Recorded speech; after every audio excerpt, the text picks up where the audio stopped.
Futures back to the upside here this morning as we get going on the first day of Trump 2.0 back in the White House as of yesterday. A couple of economic data points just coming through. We're getting Canadian inflation data right now. Downside for us, 1.8%, Sharif, versus 1.9% on the prior print there. It was actually forecast 1.8%. So in line with expectation there on the year-over-year December inflation data coming through there for Canada. Not much for the U.S. until we get a little bit later in the week, but a number of interesting talking points to kick things off so far this morning.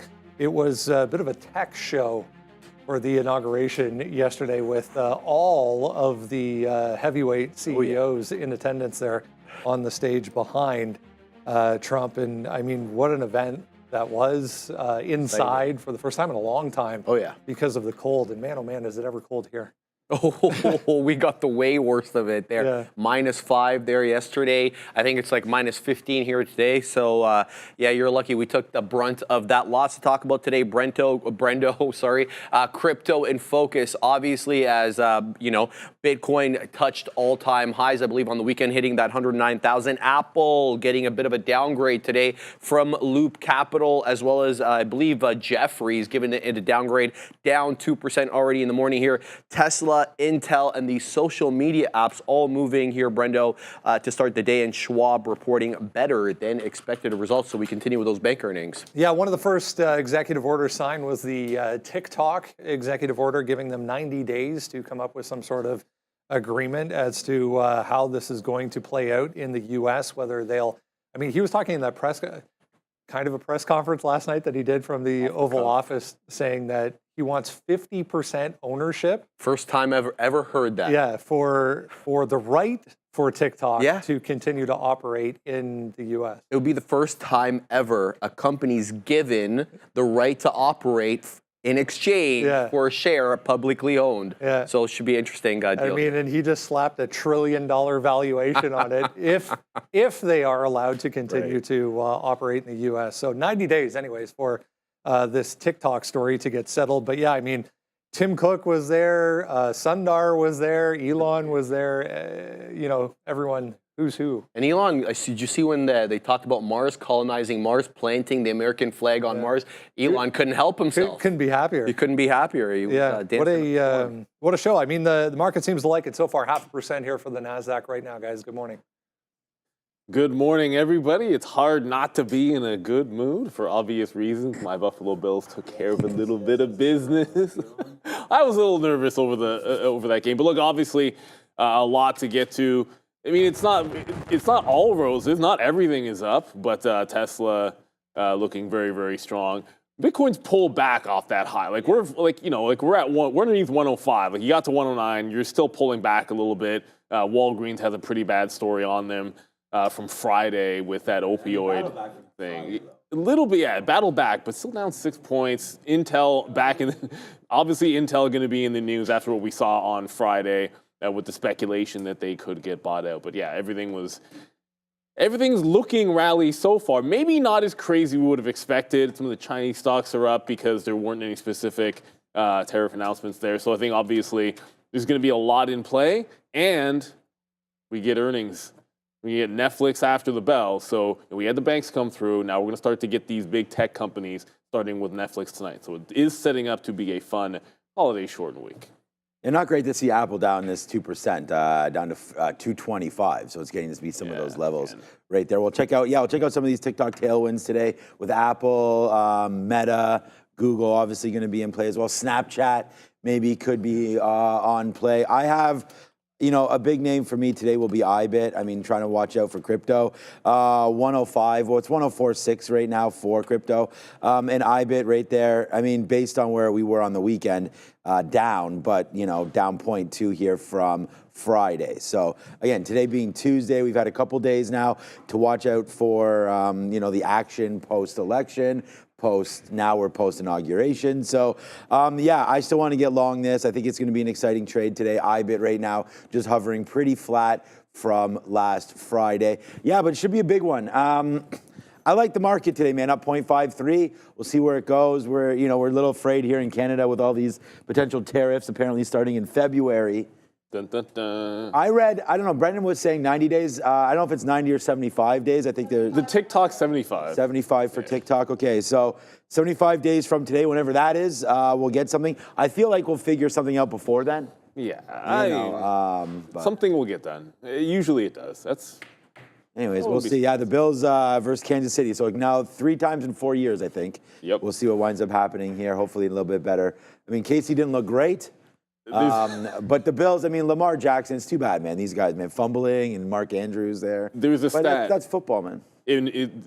There's been 49 instances where an NFL team in the playoffs has outgained their opponent by 100 yards.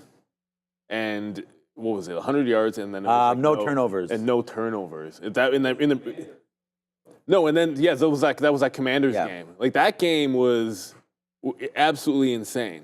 And then they still were able to lose. Now, in that particular case, you could easily make the argument that despite all those stats, they hadn't been outplayed. I actually think the Bills' offense was trash. Well, they didn't need to. I just think they didn't need to be. Well, I know they didn't need to be, but like it was pretty bad. Their defense absolutely stepped up. Yeah. I think if they have any kind of offense, the only thing that can stop them against the Chiefs would be the refs. That'll be my concern, is these nonsensical calls. Like you can't. Josh Allen will get some calls too, I feel like. Yeah, but you breathe on Mahomes, and like there was 2 very, very. Whatever, it is what it is. Everyone knows what goes on with KC anymore. Like people talk about like the market being rigged, but like the NFL and making sure the Chiefs get in there seems like it's hilariously rigged as well. But like, I'm pretty excited to see the game, obviously this weekend. It's going to be the biggest one of the weekend, and I think because everyone cares about the Kansas City Chiefs. Today, I think the biggest thing is going to be... Well, because Taylor's going to be there. I mean, you know, let's I'm over the whole how many times they show her. Like that is, but they're showing it on purpose. Oh, I know. Well, believe me, I know. I'm just... That's the reason why a lot of people are watching these games for sure. But okay, some good ideas coming today. It's 8:37. It's freezing cold here in lovely Toronto, Ontario. So wherever it is where you are. But I heard that it was pretty high. A friend of mine went to San Diego and he said it was like 12 degrees there or something like that. I don't know. That seems a little bit chilly for me as well. So that's pretty cool. Okay, yeah. Let us know in the chat. Do you think Bills, KC, Philly, or Washington? I almost think Philly. You know what? I think Washington. I know. I think Washington's going to be great too. It would be amazing. NFC East match. It would be amazing for Washington and Buffalo to meet again, because that's obviously who Washington and Buffalo. That's who the Bills met. I never even thought about that. Back in the that first loss. I don't. Elon. Like I feel like I don't know if you saw Elon yesterday. Well, the guy's a little bit like we already know that he's a little unhinged for sure. Like some of these salutes and the way this guy's acting, I don't know if you saw some of that. It was a little awkward. It's very, very like I don't. That's the nice way to say it. I'm not hitting a bang for that. That's for sure. This guy seems to be a little bit. We'll see what winds up happening with all of this. I don't know. I just look. I mean, some people in the chat talking about it. This guy seemed a little bit. He's been like that for a long time. So I think sometimes when you're really, really awkward, you do something inappropriate. The easiest thing is to be like, yeah, you know, that's not what I meant by it. Yeah, exactly. I know. People will be talking about it. Yeah, there's a lot of people. I don't think it has anything to do with anything. I just wanted to say that. But yeah, Tesla's still up 2% today. Looks like it wants to rock and roll. It was Rivian that was going the other way, and some of these other EV names here. So I just feel like the Trump trade is on again. Like I have Tesla written on here as a long. I think breaking this 440 at some point from Friday is something that we want to look at. I have it written down at 440. I also have it written down at 430 down here. So we'll have to wait to wind up what happens here. But I like that 440 break, and I like a 430 dip buy as well. So I think there's lots of opportunity here on Tesla today. So should be a fun one. All right, let's go back over to the desk and see what the boys are up to. We're getting into earnings, including from our friends over at Worksport. Shout out to our friends at Worksport. WKSP on the NASDAQ, guys, out this morning. Strong revenue growth. Worksport exceeded 2024 revenue guidance, reaching $8.5 million, driven by significant increase in Q4 revenue, improving margins, expansion in 2025. The company anticipates significant revenue growth in 2025, targeting $20 million in tonneau cover sales, fueled by new strategic partnerships. And a positive outlook. Management expressed confidence in the full year of 2025 going forward. So a bit of a gap up here for WKSP this morning as well. So yeah, lots to continue to digest here as far as what happened yesterday. I mean, there's a ton of things moving around as well. Walgreens downside. Schwab is upside this morning in a pretty good way. SCHW here, gapping up on a better than expected report. We're getting into decent names coming up this week, including Netflix. Netflix, I believe today, or no, might be today. tomorrow. I think 3 a.m. I'm not 100% sure. We'll have a look there. Yeah, lots to talk about today. To build on your point with Walgreens,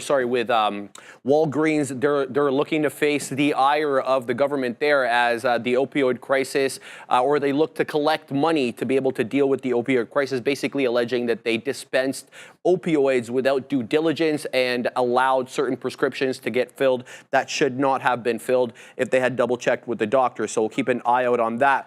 Gas as well, or I should say oil, guys, down 2.5%. I don't know how many times I heard Donald Trump say drill, baby, drill yesterday in his inauguration. The barrel already down 2.5%, Brendo. So lots to talk about. No shortage of names, no shortage of issues. And Davos starting already. Yeah. So we'll probably get commentary out of there. Yeah, you get CES and then Davos a couple of weeks later. Not that they're related, but yeah, that was another one of the first executive orders that he signed was the energy one as well. So drill, baby, drill. We'll see what happens with energy names this morning. The TikTok thing will be interesting to watch. Yeah, I mean, during that impromptu press conference that he had later in the day last night, I feel, I may be wrong, but I feel like he said 90 days a couple of times during that press conference. But however, there is time to go here. Schwab, guys, looking good back through 80, though, downside here. Yeah, Schwab was up like 6 points. I actually wanted to, when you said drill, baby, drill, I just wanted to maybe point out one of these oil charts. And like Chevron's been running. They always say buy the rumor, sell the news, right? So if you kind of look at what's been happening going into what is today, ignore this top of the tail candle because that's actually a dark pool print. Like we're sitting just underneath 162 with resistance on Chevron. Like when I look at that, it's like you've run up on into it and you could have a little bit of a resistance spot, at least temporarily. It feels like here on CVX, flat on the day, just a little bit. I think it's getting a little bit top heavy. We'll see how it reacts on any volume coming into it off of the open. So we've seen almost every single one of these financial names that's reported break. It's been like gap and go, break it and take it, whatever you want to call it. Schwab only up 4 points right now, but most of that's because it's pulled back in after a decent breakout. I only see 300,000 shares of volume. So I feel like Morgan Stanley and Goldman Sachs and every single guy in the sector that's reported, it's just a matter of waiting until the open to let it settle down. And for the most part, they've followed a pretty decent pattern, which, as they gap up, as long as it holds that pre-market low, look for the gap and go. Like when I see what happened on Morgan Stanley for their earnings, like they went up on Goldman's and then it was a gap higher, kind of tested the prior high, then went and then did the same thing on Friday. So I would look for the same kind of pattern there on Schwab. Just wait for the open because it's not really doing a ton of volume in the pre-market. There's so much doing way more volume that I don't think you want to get tripped up in the pre-market just because they had earnings. Yeah, I was going to talk about something similar here with XOM, XLE, and all that. I mean, here is the chart right now for the XLE. Just nice, huge move upside, very similar to what Chevron's been doing. We've been talking about this for a while, trying to buy dips into key support levels. And I mean, just like Chevron, this name continues to go. And here are, the top holdings. Maybe we can zoom in, but it just doesn't really matter. It's ExxonMobil right there for the XLE is 22% of the weighting. Then Chevron is 16, ConocoPhillips is 8, so on and so forth. EOG Williams as we go. But that's XLE. So if you want to get a little bit of a splash in the mall, but then. Again, like a lot of this run up is due to the fact that we all knew what the Trump administration would be looking forward to.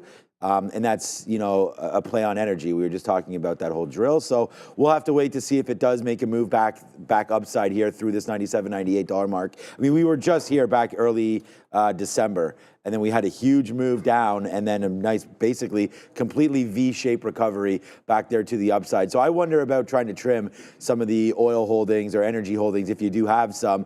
If you do in XLE up around this 96, 97 area, might be getting a little top heavy. But again, that's a great move, right? Great move in the last couple of weeks. So I feel like you're front running a little bit the election and the election's over, but the inauguration. So we'll wait to see if it continues to have an upside move. Right now, XLE pretty flat on the day. Oil's had a great recovery. Yeah. So, I mean, I don't know. I didn't hear too much about like Middle East or anything like that recently, but I mean, it's still there. We have the ceasefire.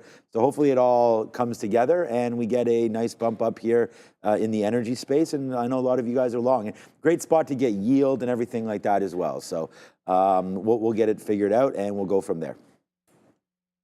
Watching MicroStrategy here back to the upside this morning. We're almost back to basically where it ended off on Friday. MicroStrategy picking up another 11,000 Bitcoin, spending over $1 billion on that in, what was it, the past 2 weeks or last week alone. So increasing their holdings once again after a huge gap up on Friday. Pretty good day. I mean, we've erased this gap down here already this morning with Bitcoin helping here for MSTR as well. Yeah, and he was there at the inauguration yesterday taking pictures with a whole bunch of people. I'm talking about Michael Saylor in focus yesterday. We didn't hear, though, anything new from Donald Trump or anybody in his administration about crypto. We didn't hear anything about strategic Bitcoin reserve. We didn't hear any more about deregulation. We heard a lot of stuff about a lot of things. Crypto wasn't one of them yesterday. So we'll keep an eye on it today, up already at 104 and change, Brendo. But I saw on the weekend, in anticipation of the inauguration, we did make new all-time highs into that close to 109,000. Depends really on what exchange you were on. Some people reporting high 108s. I saw 109 on mine. Yeah, you and I were just talking about Michael Noss. He was actually messaging me on Sunday saying he couldn't believe that we weren't going to be able to talk about the crypto action that was happening on the weekend. But just seeing a quote here from, I don't see him on, but Coinbase. He was CEO, on this morning. Brian Armstrong, yeah, so I guess they're just replaying that maybe. Yep. Anyway, coin just popped up in front of me here, back to the upside a little bit. There it is, on a 15-minute chart. So coin looking pretty good here as well this morning. Yeah, pick your poison, right? Like obviously, you know, Bitcoin, if we do make a sort of late stage surge here, or early stage surge, I suppose, back towards some highs, it is worth mentioning. Like if you look at things in a more local time frame, let's looking at a 15-minute chart. Like this is still a pretty nice bounce when we pulled back. And now that you're trying to get back above the 105, like yeah, okay, fine, you didn't hold on to 109, all well and good. But if you looked at all of the volatility that you saw, you still double tapped, held 100,000, and you're trending back to the upside. So you know you're consolidating here above. It's not really a big resistance level, but that 105 isn't exactly nothing. So break out of that, and you have a lot of things that can go. I mean, you just mentioned Brendan MSTR, which, I mean, 400 is going to be right here. 399 Friday high, effectively maybe just underneath that. That should be a monster level when you break the 400, presuming that we continue this trend and break up 105 there. And then you've got Coinbase similarly at 300. So 400 on MSTR, 300 on Coinbase, and you've got a couple of potential breakouts if we can reclaim that 105, which we could do in the next 20, 30 minutes or so, if not even sooner than that. So 105 is the key thing to watch for me on Bitcoin, and then both those two names have pretty good big breakout setups. So I was just writing it down here on the sticky note. I just realized I have 39 written down on, it's 59 on the sticky note, but it reads 39 right there. So thanks Shane D for that. We're bidding 59 right now on IBIT. I was actually just trying to fix that and didn't call it up. Yeah, nice little move there for IBIT. We talked about the move for crypto. I still think we break higher there. We haven't been actually open. We weren't able to trade IBIT during when the market made its run over the weekend. So we'll see if IBIT and Bitcoin can continue to go higher here today. I just think more inflows coming in the space. So when that happens, crypto should be going higher. So I like it, right? I mean, if we talked about this, I think it's just like, it's a house of cards at some point because all the ETFs have to keep buying every time Bitcoin goes up, but we'll have the price right down here at 104 and change.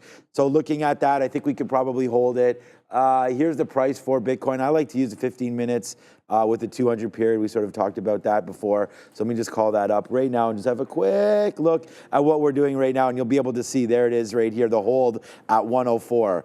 So that's where we dip by into $59. I like that hold in and around 104. There's that huge move, as Sharif was mentioning, up to 109, almost in a straight line, then a straight line back down, and there's the hold north side of 100,000. So that's great. You really want to see that hold. It looks like we've got it now 3 times. Now the move starts to continue higher. Yeah.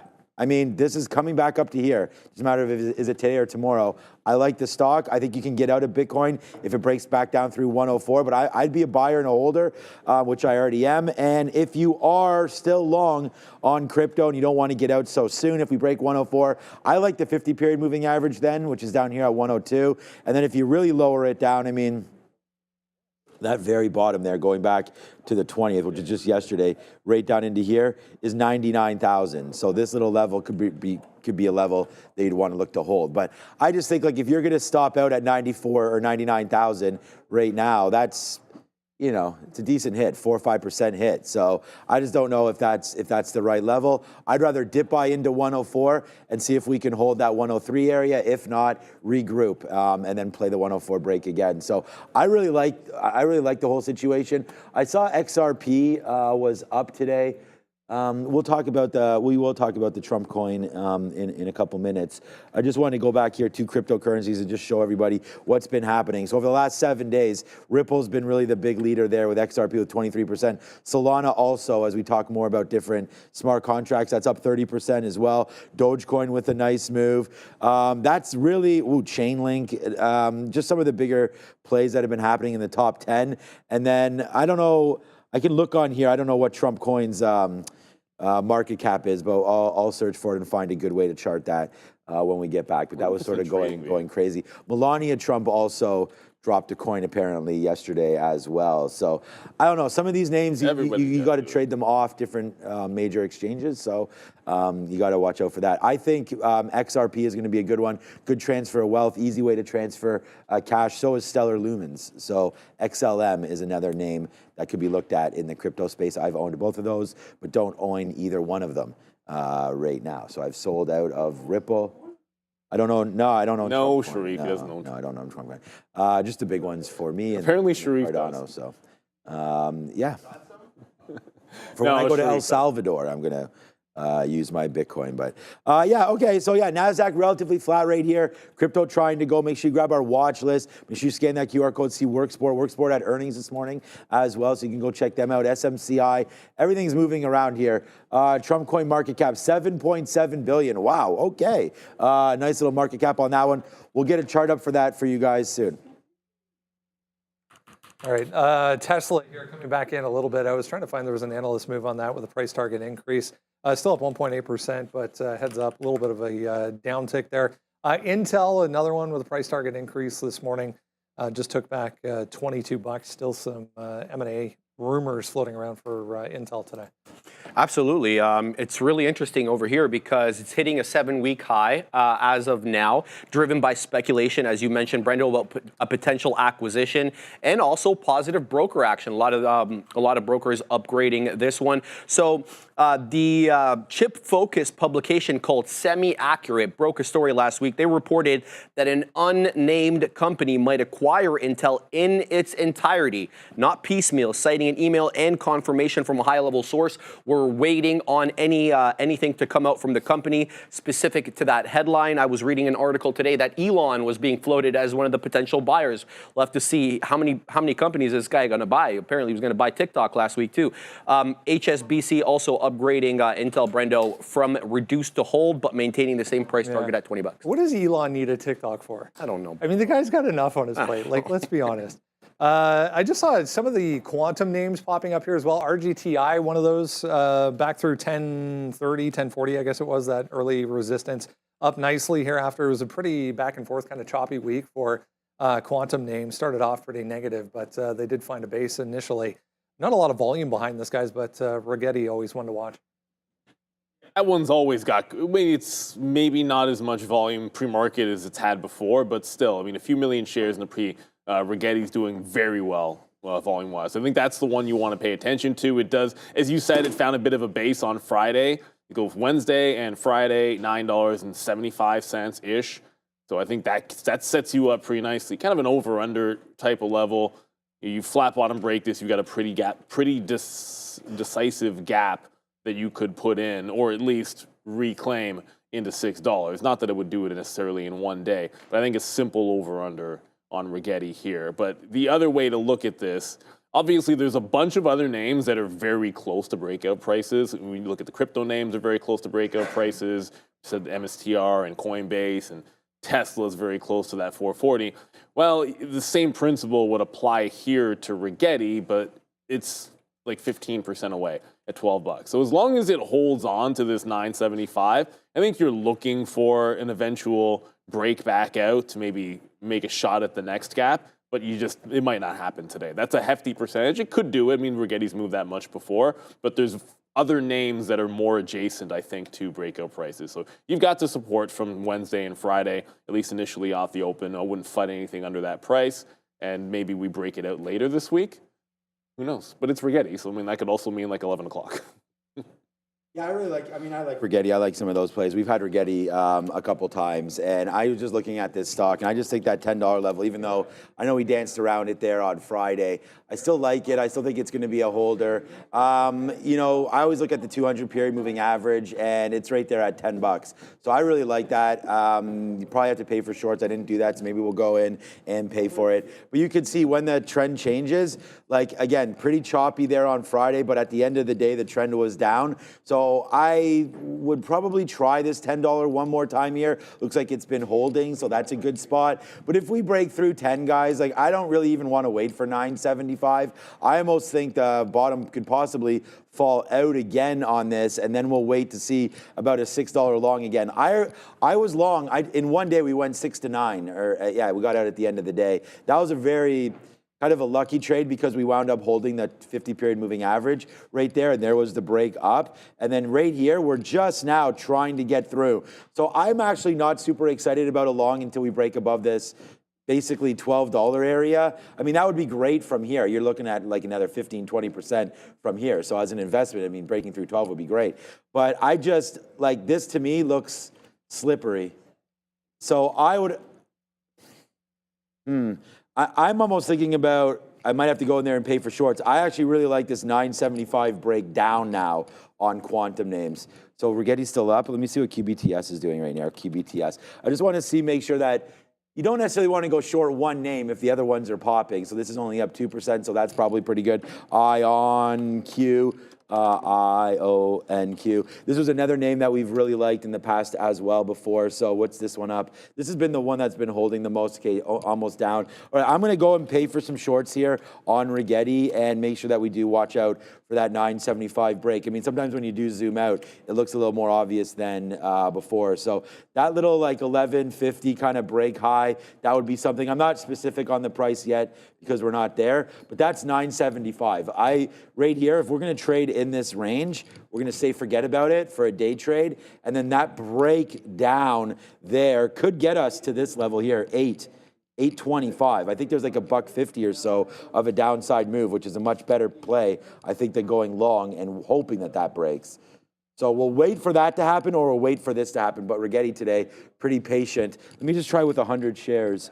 If we have to borrow it. Yeah, so we still have to borrow it. So untradable here on the short side unless you pay for short. So go for your broker, figure out Rigetti. I like the 975 break short. Great upgrade and downgrade list here. Starting with Intel, which you talked about earlier today. Here there was that report from Semi-Accurate suggesting a potential acquisition. Here for INTC, now up about 3% with an HSBC upgrade to boot. They're also set to attend the World Economic Forum in Davos this week. So INTC absolutely on watch. Gap getting upgraded by Argus here, up about 3%. General Motors here with an upgrade from Deutsche Bank. And American Eagle getting upgraded here by Morgan Stanley. Now on the downgrade side of things, Apple getting downgraded by Jefferies Financial with a very specific price target of $200.75. You can read more about this downgrade here in our watch list this morning. They also got a downgrade from Loop. A firm here with a downgrade from Susquehanna. Harley-Davidson, which has been in this list at least a couple weeks ago as well here, getting downgraded by Morgan Stanley. And last but not least, Mondelez, one of the worst performers on the NASDAQ so far this year, with a downgrade from Jefferies Financial. Guys, what a list. It just cost me like 52 cents, I think, for 1,000 shares there on Rigetti. So very, very cheap. Okay, so we're going to talk about, we could go over all of those names pretty much on the upgrades and downgrades, because there is a lot of them that are on there right there. I'm going to actually talk about Gap. Unfortunately, they flipped over the symbol, so I'm going to have to use e-signal charts right here. Oh, so I just, we'll talk about Intel. Intel will be coming up soon. It's going to be on the watch list. We'll talk about Apple. I think those are two big plays. There's Mondelez there as well. But I was just noting that Gap got upgraded here and held the 200 period moving average on the daily chart. So I like that play. I think Gap does have, what is it, $24 today? Yeah, so it's not like it's a huge runway here, but I think you can get to 26. So up a couple more points there for Gap. And then if it works out, you test some of these highs up to $29. So it's a pretty boring stock, but at the end of the day, I think there is some kind of a workout there for Gap. So, I like that it's holding the 200 period. With earnings, I'm not sure when their earnings, generally speaking, they'll be after the big tech names and things like that. So for me, Gap right now, not necessarily gapping up, but definitely holding the 50 period and the 200 period. So I think GPS, former GPS, now Gap continues to work. Well, it's fine. Like it's one of those frustrating ones where they change the symbol. So like we don't get that old data, but it's actually good because it's finally common sense. But Affirm's the one that I want to watch. Here's Randy. As Randy comes on through, but there's no coffee though. I mean, I know you get. I just went to grab one. Yeah. Okay. Well, Randy, I'll need a refill on the coffee there. Appreciate it. We get like Randy. What's the temperature where you're at there, Randy? Pretty Some cold. days aren't that cold. Yeah, pretty cold. It was so cold this morning. Oh yeah. Oh my goodness. What was I doing, Rigetti? The wind just cuts you in half. It's like yikes. Wind, My car was complaining loudly this morning. Oh, was I it? think every car was. Oh. It's ridiculously Yeah. cold. Let the dog out, and he stuck his nose out the window and he went. Came right back in. Yeah. He just no. They have more sense than that. Unhappy. Anyway. What I can't get over is the fact that we live in Canada and we know we get this weather. Yeah. Every time, the first time of the year that it's this cold, my GO train, there's always some kind of door malfunction or a signal malfunction. There's always a delay the first time it gets this cold. It's like, That's what it is. it's not like you wouldn't build it for the weather, but what are you going to do? No, it needs to be July very quickly. I'll settle for March. Yeah, I like March Madness. You get playoffs coming through or starting for some of the sports. Okay, I like March. Big fan of March. We have our draft for baseball starts in March. The kids got to work out in February, and then we see their skill, and then we draft them onto the teams in March. So yeah, you're right. March coming up. If you were picking stocks today for longs, you probably would not have a firm high on that list. They were on the downgrade list. The only thing I want to just quickly before we go back to the desk and get into the watch list. This is the one that I think look, obviously the market's going to be up today. The NASDAQ is literally breaking highs as we speak. The ES is at highs as we speak. So if you're down 2%, it's not good. But somebody last week was selling a firm at $60. Strong into 60 and then lower highs, flat bottom break. That's like $58 it closed. Almost 3 days in a row at the same price. So 58 seems like an obvious sort of resistance spot here. If it can't break out through this, I think you look short. But if it does break out, wait for it to get to $60 because somebody was a seller last week. I see no reason why that wouldn't continue. That's a name to put on that little bit of a back burner. I mean, if you're looking for weak stocks today or something to go short because that's your jam, a firm seems like a good one. Gentlemen. Let's get going here. Street's going to kick us off with a look at the overall market. 60.33, guys. That's where we closed out Friday on the ES March contract. We're well above that right now. We wicked super quick, as you can see over here, into that 6,000 point area, bounced right off it. So we're not even going to use 6,000 as support. We're going to use the closing print 60.33 as support. If we continue to move up, we're going to use that overnight high that we're awfully close to, actually, 60.78 as resistance. Free stuff for you coming your way. Go down to the description of this video if you haven't done this already. Very first link in the description will get you to the sign up page. Use your AOL email address to sign up, and then you get that for free every single day.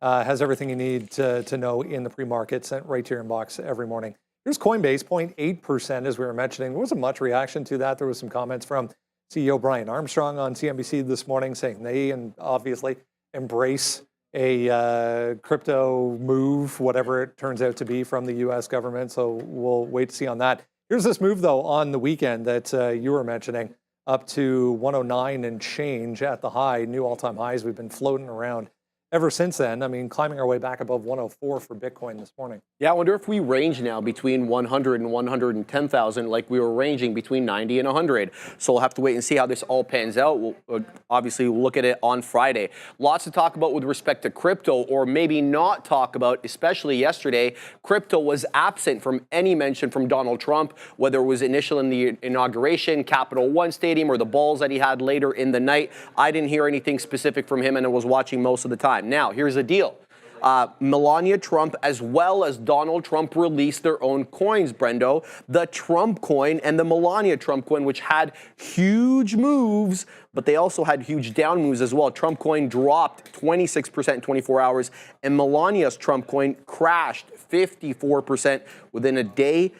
Does this stink like conflict of interest to you? I don't know how I feel about this, Brendo. Who am I to say at this point? But here's IBIT. IBIT is still a little bit red on the morning. Overall, I mean, equity is kind of following the price as they typically do here, guys.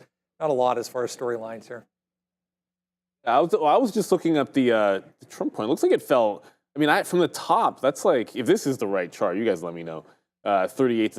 77, mid-70s to 38 is a bit of a cut in half. But you know how these things roll, right? Like, you know that a lot of times there's going to be those swift pullbacks, that swift profit taking. So you know what you're getting into. I think obviously we'll probably pay a little bit more attention to Bitcoin in a general sense here. Like we said, we're underneath the 105 level, nice consolidation underneath, looking for some potential breakouts. Coinbase, I know we said 300. It's like on Friday, the high is like 300 change, so call it 340 cents or something along those lines. But I think if we take 105, you've got Coinbase breaking through the top. It does have a range bottom. Kind of feel like let's cross that bridge if we get there. And then the other name to watch very similarly is like 400 on MSTR. I like Coinbase a little bit better. Kind of feel like the way it was moving late last week, a little bit better, a little more secure. It's giving you that more distinct consolidation top, whereas MSTR was just drifting into that 400. I like the clear consolidation double top on Coinbase a little bit better for the break. Yeah, well, look, we had Coinbase as one of our picks and talked about how the fact that it was, kind of like this proxy play to get involved with everything with crypto. And I mean, this has really started to work out again. So breaking through 300, I think, is what's going to happen. So you really want to look at that break. It's been doing nothing this whole morning. I mean, so has IBIT. We've been looking at this. So we opened the show, it was at 104.8. You're now at 104.5. So yeah, I really think that Coinbase does have a great opportunity here today to get going. My number one play on the day, though, as I've listed here on the sticky note, is going to be IBIT. And if that loads up, you'll see the 200 period is... Well, now you're upside here at 59.50. I was more looking at this sort of 200 period on a longer term time frame here, down to 58.50. We did have some good sort of consolidation there, but the bidding for me is going to start right here at 59. I just think it moved down in, and then if we can hold something in and around here, remember, we had that gap up. We went to 109, but IBIT wasn't open, so we don't have any of that sort of movement up to 63 or 64 like we'd get if it goes there again. So for me, I just think this is a dip buy opportunity right into here. We'll see if we can hold 59 bucks. I think it's a good possibility that everyone looks at crypto again here today, and we don't even know anything. Like, there could be a podium, there could be some sort of talk. Anything could happen at any point. As we said, there wasn't too much talk, as much as we thought, about Bitcoin and sort of that reserve. So does that happen today? If it does, we need to be here watching. So I'm just bidding 59 to see if we hold. And then the reason why we zoomed that back out was I just think like a break of 58, a break somewhere around here, then we change our mind and we would just regroup on this stock. So I'm looking at this. I guess it's an asset class now, BTC. We'll figure out what winds up happening. But I like IBIT down here at $59. The chart just kind of is what it is right now. It's down on the day. The market is up. So again, let's see what winds up happening. I'm not super excited to break out the top. I'd rather somehow take a dip buy here. And 59 is not that far away. So if we can get that, great. But then if we miss, then 59.70 or so, that pre-market high, is looking pretty good.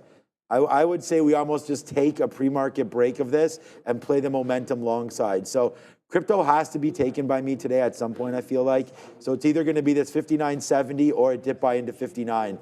So I'm here for it. Right now we're bidding 59.05. So hopefully that will come in, and then we'll have to assess this again at 58.50 if we do continue lower. So that's what I'm going to be doing, buying some IBIT there. I have to. I'm buying it until it's wrong.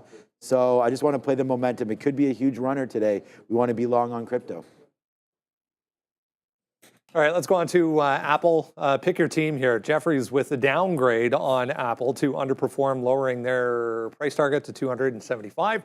JP Morgan, meanwhile, maintaining overweight, still lowering their price target here to 260. And Loop chimed in as well, Brendo, with a downgrade as well. I didn't have an opportunity to look at Morgan Stanley or Loops, but I did have a look at Jefferies, and they're basically downgrading Apple to underperform, citing revenue growth concerns. Edison Lee, the analyst, they're dropping the price target from $211.84 to the hardy price of $200.75. He's predicting Apple may miss its 5% revenue growth forecast for Q1 of 2025. He's citing weak iPhone sales and limited progress in artificial intelligence developments. He also anticipates disappointing guidance for Apple, which Brendo reports January 30th. We won't have to wait long. I was just noting here, you got to go all the way back to, I guess it was September of last year to find the last time there was 3 red weeks in a row, or minimum of 3 red weeks in a row, which we're just coming off here. Right into some significant chop, though, guys, for Apple. Yeah, what's up, Randy? Thank you for the coffee. Randy brought the coffee back into here. So yeah, and a name that's been really beat up. We talked about this the last couple of weeks, obviously. Good look there by Brendan. I didn't even realize that, the 3 straight weeks. But yeah, coming in here, we always like 200 period moving averages. There's been so many examples of buying stock into the 200 period and then it just working, or into past support resistance areas. This should be a good one into here. I mean, that real level is 215, 216. But I just think that, hey, man, too much coming off here. It's a little bit too much off the top, I feel like. 13.5. Okay, so, 20% would be bear market. So if we get into there, then we're getting close right now. I think this is a buy the dip opportunity here on Apple. Let sort of the foam, I said this last week, let it just sort of come out the top there. But it was pretty frothy, needless to say. And now I just feel that Apple, I'm not looking short because the market's up. But if the market turns on its head, you got to come over to Apple and look short. So I would still say, as far as day trading, I don't like to go against the 200 period. And right now we're underneath it. So for me, it's a pop up to 227 is a short until something changes. So the market tried to get going a little bit there on Apple. We stopped at 226. Let's see where these imbalances come out. But yeah, not great. Not great. Earnings are coming on the 30th. That should sort of settle everything out. I don't know if we're going to get long into earnings or not. I'm not sure if that's the right play or not. But if you're just going to buy a name to hold it for a minute, I think Apple would be something there. If they report absolutely horrible and the numbers aren't where you think, you can get out.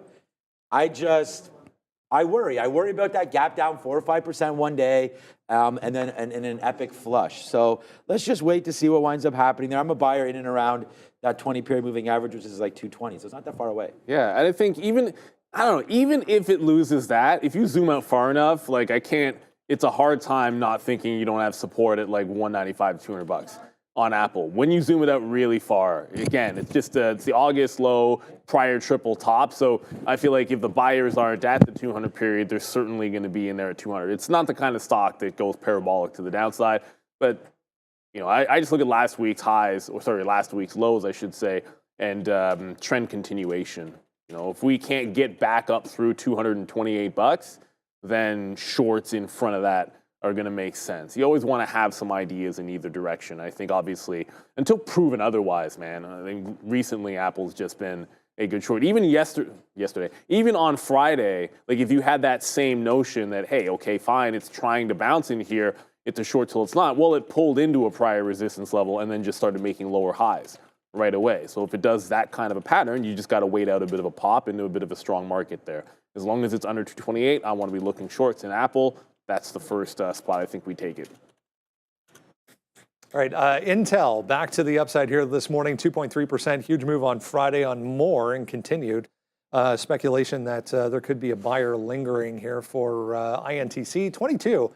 Trying to hold here, which was resistance in the pre-market this morning. Absolutely, Brendo. It's this semi-accurate company that's reporting an unnamed company might be looking to acquire Intel in its entirety. We've heard reports previously about Intel wanting to divest certain parts of its business. That's not what this article states. It's talking about divesting it entirely. It's citing an email and confirmation from a high-level source. We've heard nothing other than this report about that headline. Also, HSBC upgrading Intel from a reduced to hold, but maintaining the same price target at $20. Went out on the highs on Friday when it's so weird when it's Tuesday is the first day back. I know. Went out on the highs on Friday, and then we had this huge move after trading closed as well, all the way up to almost 22.50 there. I guess we did break 22.50. Trying to hold here, guys, to kick things off for Intel. Yeah, it's now got the 50 period underneath it for the first time in a little bit. So that's a good look for them. Let's see if it can hold on. But if you look, it's made such a distinct bottom holding underneath like $19 several times that the relief rally might have happened regardless of this news. Just the way the things were going here, it just refused to go any lower. So 21.6, that was a bit of a double top or triple top, depending how you want to look at it on Friday. As long as it holds that level, I'm just looking continuation. It did. If you looked at it on Friday, you had a couple of pretty decent dips, like one right away at the open, and then a second one that was able to hold on at $21, which was a key level. So I'm just simply looking at where we close in those highs, that 21.5 and 21.6, as a dip and rip zone for Intel. The other thing, I mean, if we're looking at other chip names too, you know, you probably don't want to ignore, I mean, NVIDIA right here has a bit of a gap zone, 139 to 141, and then AMD, if that's your cup of tea, you've got 123 sitting as Friday's high on AMD. I'm going to be looking at Intel, just like the continuation play from that news on Friday. But both these names are very much coiled up as well for potential breaks. Yeah, I have Intel written down here on the sticky note at 21.50. I'm actually long in the PA on this name. We talked about that. Talked about my kid recommending it down there, sub 20. We bought some sub 20, not that much, a couple grand worth, but 21.50 right here back to a key level from Friday. So if we're going to look at that, I'm already bidding right now. Can you take a look at that? Down there at 21.50. So right into here is where I'm looking for. That was the top on Friday. Now we're above it. We use past resistance as support. And again, simple man, simple trading, man. And that's what we're going to be doing right here. We're already bidding down at the 50 period. Well, now it's 21.65. I'm at 21.55. We'll see what winds up happening. Let's just bid that. I have it up on the side. I have IBIT right now. I'm looking at Apple. I'm looking at Intel. We're looking at Tesla. We're going to get to all of, actually, Tesla's not on the screen there. So we'll talk about Tesla a little bit more as well. But I really do like Intel, and I'm bidding 21.50. I'm not sure about the story or anything there with Intel about the buyout. I'm just looking at a straight technical level there. We've held the 50 period right here, and we broke through past resistance. So that always becomes support for me. So we'll go long 21.50, and then we'll assess it at that point. We're probably going to try to find out where the 200 period moving average is on the 5-minute chart. So that would be something for me to get out if we do break. I just see it's not a big story because it's not doing any volume, but Blink Charging is a name that we used to look at here. Apparently now, was it the SEC? There was a story there that, oh yeah, Blink Charging announces closure of SEC investigation with no enforcement action. So not a huge move up, but it just did sort of gap like that, and then it moved back down in. So if you were Blink Charging, I don't even know what the SEC was up to with them, but apparently no further involvement with SEC right now with Blink Charging is what I'm seeing here on the radar. So just want to bring that up to you. But okay, DJT, we talked a little bit about, Neil showed a little bit about the Trump coin. Now let's go over to a stock that, look, we forewarned you about this name. We're going to see if it continues to go. You know, we'll see how many retruths are being truthed out there on the platform. I still don't know. You know what? While we go over to the desk, I'm going to load up the iTunes store. I don't know if it's even available in Canada. The last time we had checked, it wasn't. Yeah, but I feel like that was like a while ago. Yeah, all right. So let me go back over to the desk and we'll find out what the boys think about DJT. This portion of the show brought to you by our friends at Hive Digital Technology, HIVE on the NASDAQ. Yeah, they're pioneering the digital transformation through sustainable AI solutions in Bitcoin mining, a global leader in cutting-edge data center operations with over 2,700 Bitcoin on their balance sheet. Hive consistently tops industry in Bitcoin mined per exahash and is redefining the future by powering the world's most transformative technologies with efficient green and clean energy. Learn more by following them at Hive Digital Tech or at hivedigitaltech.com. Sign up for their Hive newsletter for more updates. All right, yeah, DJT pushing to session lows at this point. It was 2% overnight in very volatile trading. 7.5% right now, trying to hold $37 here for DJT. Yeah, before this move down, Brendo, we had been moving up 15% over the past 5 sessions, and it was up 18% year to date. That is all now not accurate, as the 7.5% move kind of takes it down. Here's the deal. President Trump transferred 59% stake in Trump Media to a revocable trust managed by his son, Donald Trump Jr. It will stay that way to the expiration of his presidency. Just to mention some key institutional investors, because there's really no headline right now. Vanguard Group owns about 1.5% stake. You have BlackRock with a 1.25% stake in DJT. Volatile name, but really no headline other than the inauguration. Yeah, I mean, sell the event type of situation here, it seems like anyways, guys. Yeah, I mean, definitely. Somebody was getting out in front of it 42, 43 last week as well, because every time it looked like it was going to be strong, when it got to like $42 or 43, you just started to see the dumping come in. And on Friday in the afternoon, we were shorting it when it broke down underneath this 41 for a second time. So I kind of lean toward if it goes crazy, I think you wait for like 41, 42, but otherwise, there's 38 quarter, pre-market highs are 38 quarter. I think you put this in, like Affirm is in a similar bucket, Apple's in a similar bucket, until it can break back out, maybe start squeezing somebody, then you got to be looking, at least initially, for the shorts. But this isn't going to be the top of the list. We've already talked about the crypto names and Intel. I like Walgreens for a short a little bit better than this. Just based on, the big story on Friday, the opioid thing, and then you got this level at $12 to work off of. So it's an over-under here for me on Walgreens. Bounce over 12, don't try to fight it, but as long as it holds underneath $12, look for the continuation short on Walgreens. Just prefer that catalyst as opposed to trying to mess around with DJT. We'll let that one settle down off the open. Yeah, so for me, DJT is pretty simple. We're well underneath. The trend has changed a little bit here. You're trying to break through some of this bar-coded area of $32, $34. We might even get to that today.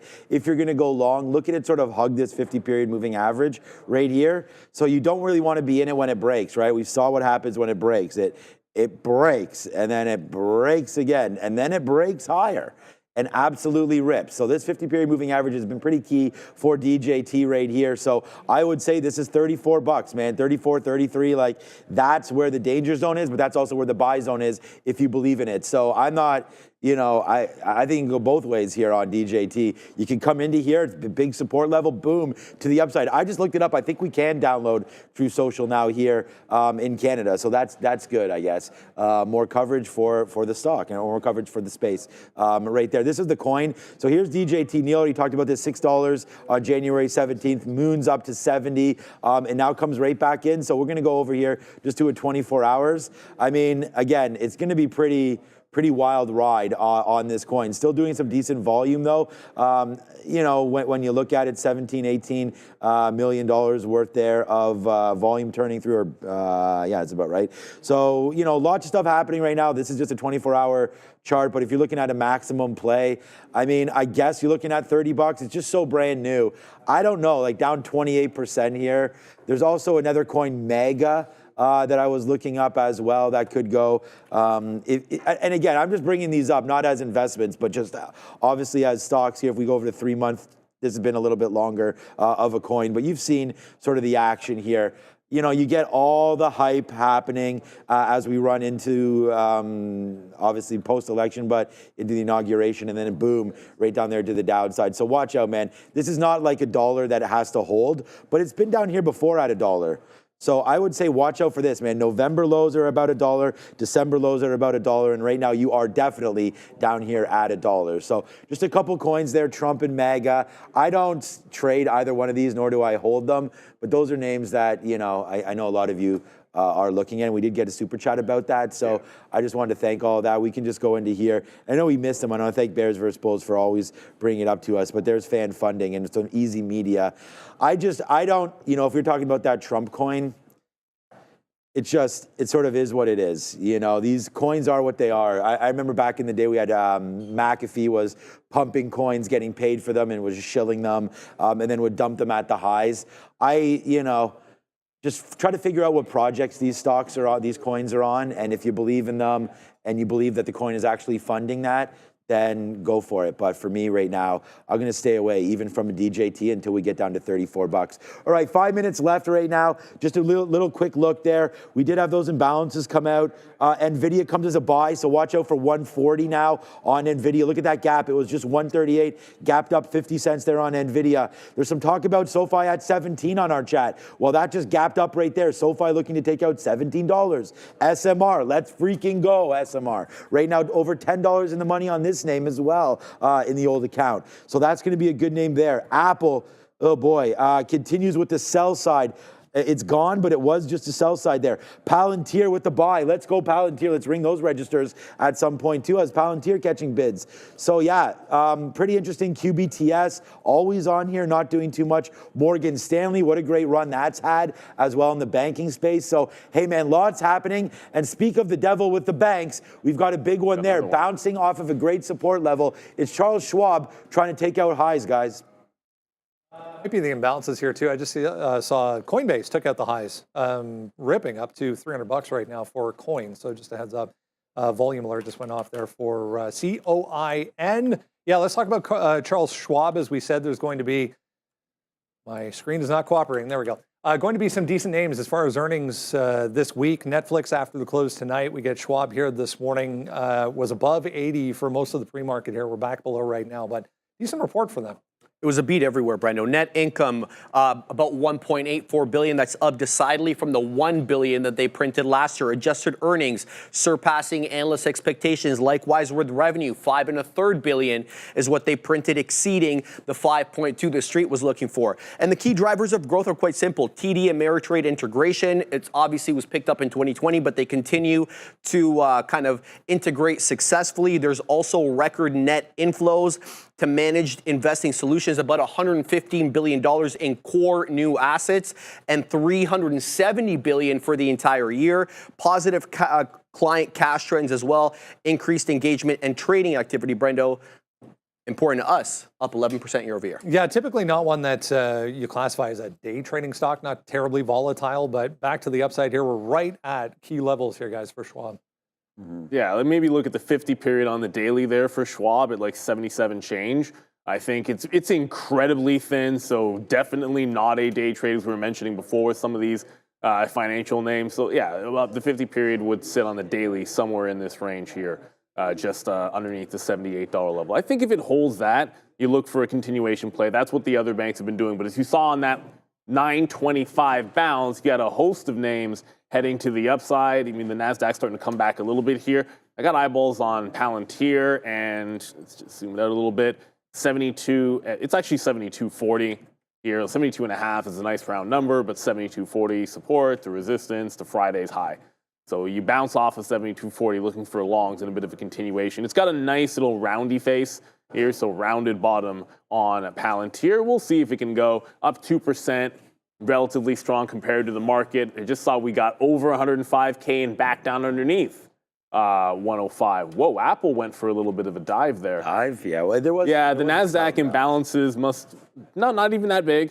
So QBTS is there for 400,000 and SMR is still, that. By the way, this is like a buyout stock. It's not going to move to like 2-3 cents SMAR.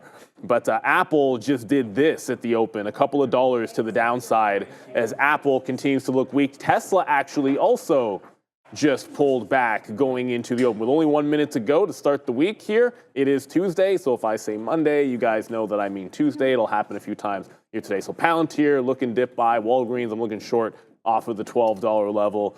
We do also like a little bit of Intel action. We'll see if they can hold up above like 2160, which was the high on Friday. So all eyes on this NASDAQ, which is fluttering here and led by Apple, 2.5% to the downside. Seems like that whole pullback, the NASDAQ was mostly Apple looking weak. Google, by the way, we didn't show a Google chart. Alphabet super strong this morning, super strong.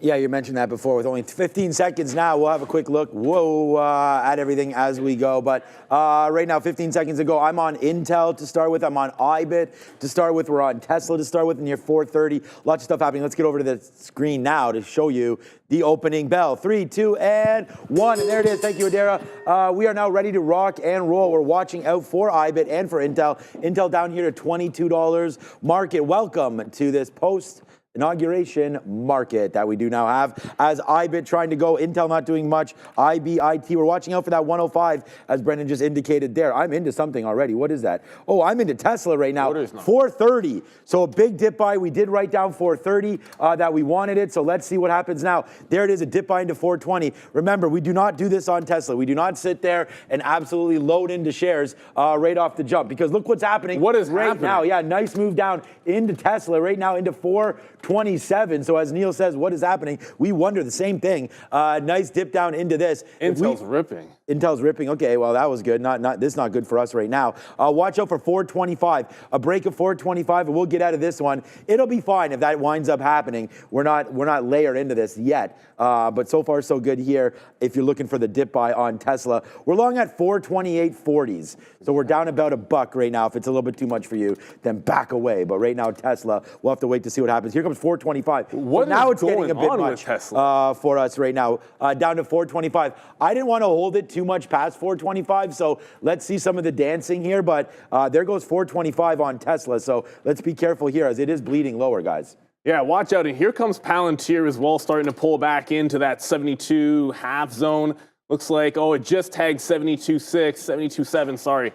We might have missed an opportunity on that dip buy by about 10 cents or so. I might just step it up, try and wet the beak there on Palantir. Oh, the other thing is going, so Coinbase broke 300, and then we're looking at some of those quantum names, which I don't think we showed, sorry if we didn't show the charts, guys. Rigetti breaking out the highs, almost 6% to the upside as well, so worth tracking. As this is really starting to get heavy on a few names, like Palantir just pulled right back into that 72.6. I grabbed some 72.70s in there, but that prior high on Friday is coming in right quick as the selling is deep as they're selling the news here this morning. Let's see if we can hold on to 72.40. That was my line, at least the initial line in the sand. Obviously, the $70 level, I don't know, we like the $70 level on Palantir. I'm not thinking it's going to be that bad this morning. So Palantir, Coinbase, for myself at least for now. And I keep looking over. Apple's down at 223 and not holding on very well either.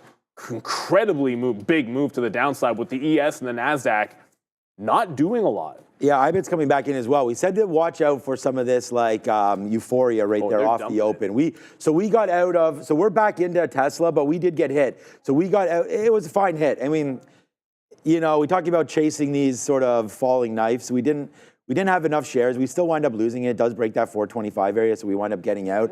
I'm going to hold this till 420. I mean, the market's really not doing anything right here. So if that wants to fall down, fine. We are in another position that we wanted. We talked about trying to trade IBIT almost like it was an earnings play, fading it back into VWAP right there. So if we lose 59, I mean, that's where we initially wanted it. We'll average into this position down to $59 right now, but I'm hoping that doesn't happen. And then if we lose 59, then yeah, it might be clear sailing back in right now, as some of the as I said, euphoria sort of comes out, right? We were all waiting to see what was going to happen on the first market day open. So there's 58.50.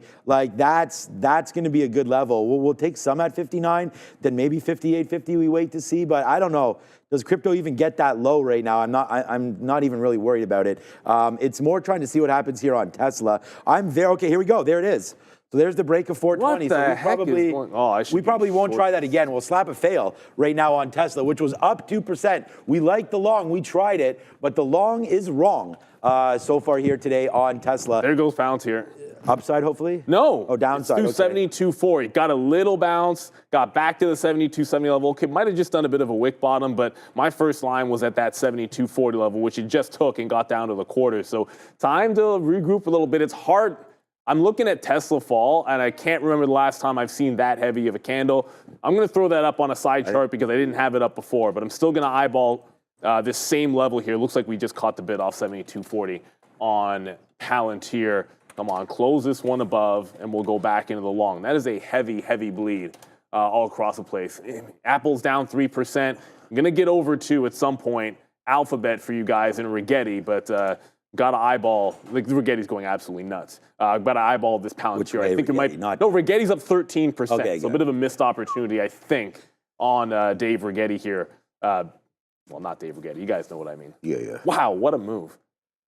We actually took Palantir long. We took out some there. We're long at 70, that 72.40 level that Neil was mentioning there. We got out some at 60, but here comes the dip right back in again. So, all right, we got some more longs down there on Palantir at 25. So we'll have to wait to see now. As there goes IBIT as well, man. Everything is really falling out. We did take more long. We did take another spot here on Tesla just to see if there was momentum now coming back up. We'll take something out if it breaks through 421. But, again, just trying it here on Tesla to see if we can get a nice move back upside right now. And then Palantir, nice little dip buy opportunity as well. As I'm just long all the names I want to be long. So far, so good here. But I don't know, man. Palantir, we'll get some more out. Palantir's really working nicely. We wrote down Palantir $72. So there's a nice little long for Palantir. Let's just see if that one works. IBIT and Palantir right now, man. Those are the names that we're in. And then a little bit of a reload on Tesla just to see, like, okay, like you flushed. That's a nice story. Will it hold the bottom now of 417.50? We'll see. I'm going to give it to that level, 417.50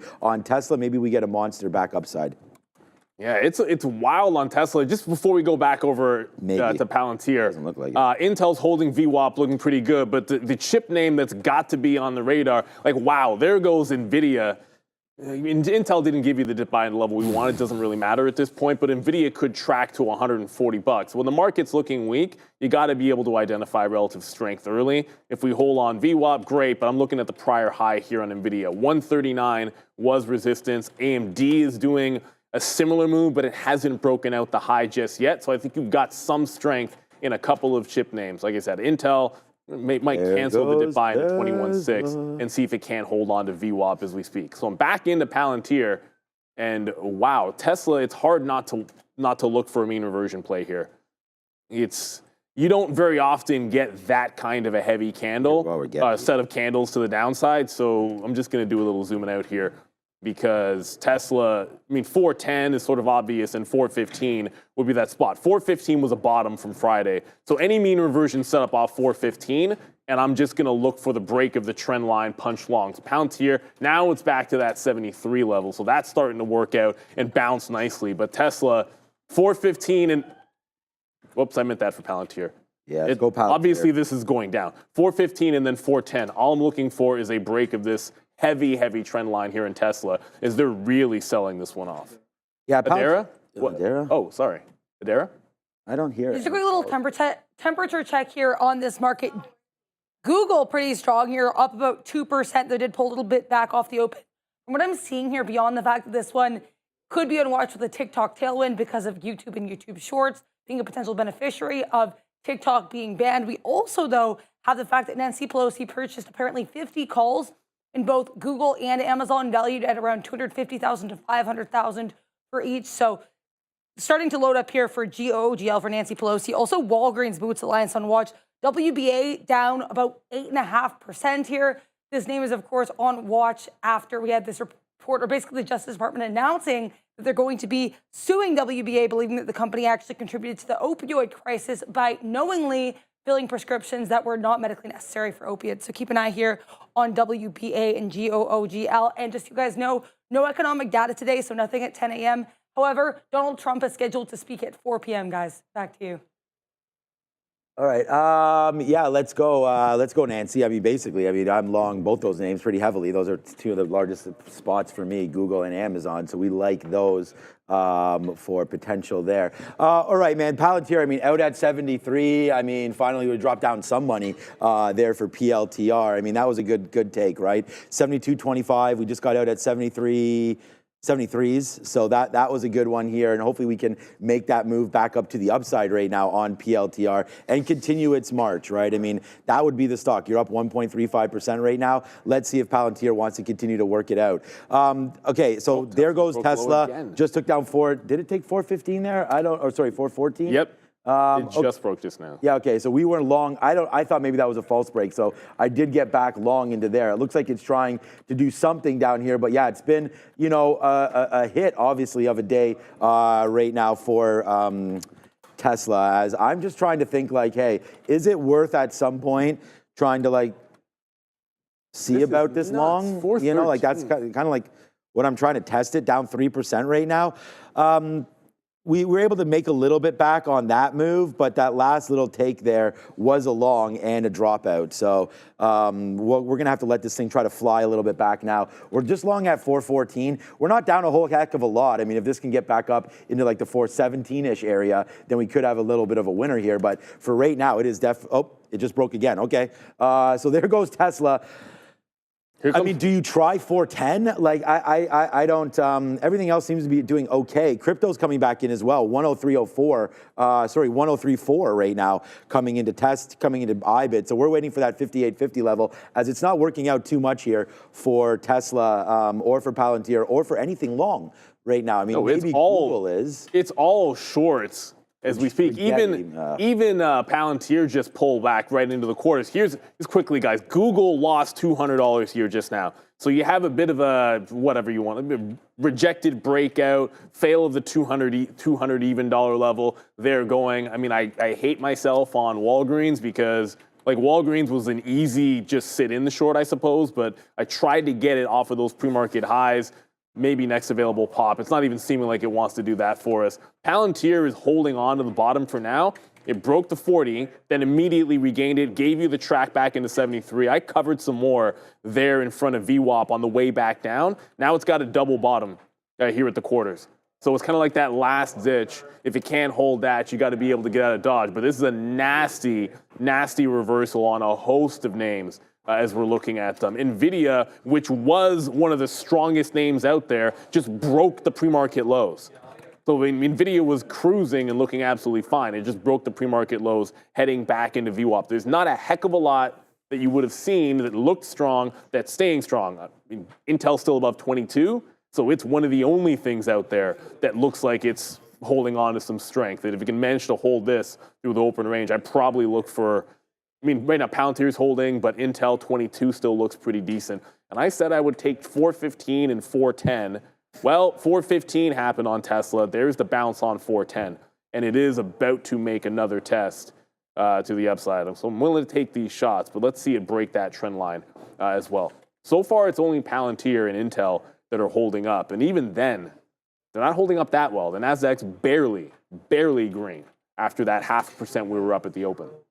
Yeah, we're going to keep trying, man. I mean, we're long everything. I mean, a matter of something. I mean, it doesn't have to bounce. It's just we're long names that we like. I mean, including IBIT, including Palantir.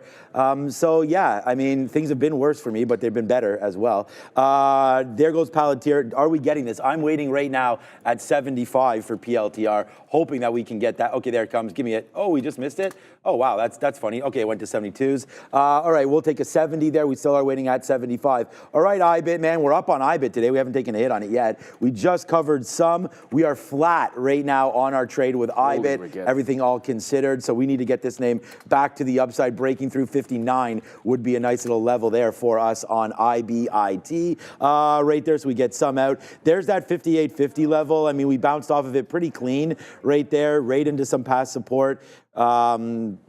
Oh, I guess it was, I don't know if it was really support. We didn't really test it too much, but we'll have to wait to see now what happens with IBIT. Again, I like Bitcoin. We talked about a 104 area possible for a bounce. We just had this Tesla. Tesla just went all the way to 414 on our long.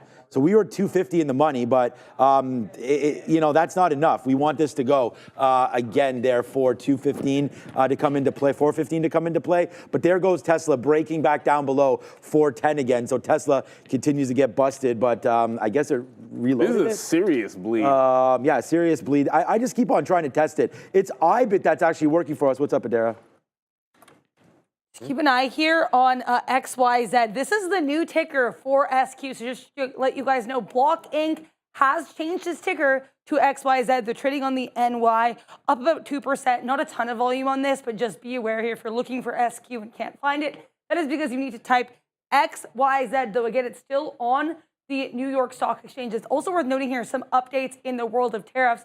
We have comments from Canada's current Prime Minister Trudeau, who, keep in mind, is actually stepping down, saying that he does support the principle of matching tariffs here, dollar for dollar, Canada to the U.S. So keep an eye, potential tariff retaliation happening here in Canada. Though again, Prime Minister Trudeau will no longer be the Prime Minister of Canada after the next election, guys. Back to you.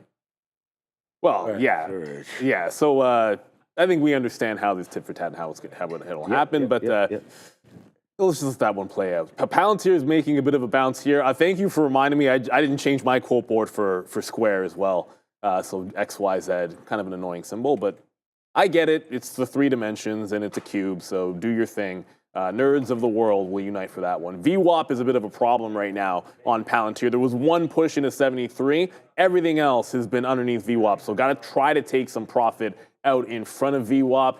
I mean, you're still looking pretty solid here in terms of strength on Intel. It's held the $22 level, just bounced to VWAP itself, so kind of higher lows. But I think as long as you don't make a fresh low here, going to try to work this one for the long side. Anytime there's deal speculation, you get a little bit of a floor put on the stock. So Tesla, after that bleed, that looks, at least the first time, like a real bottoming tail candle at 410. But then look what happens. The second it closed above the trend line, it's immediately retesting the low.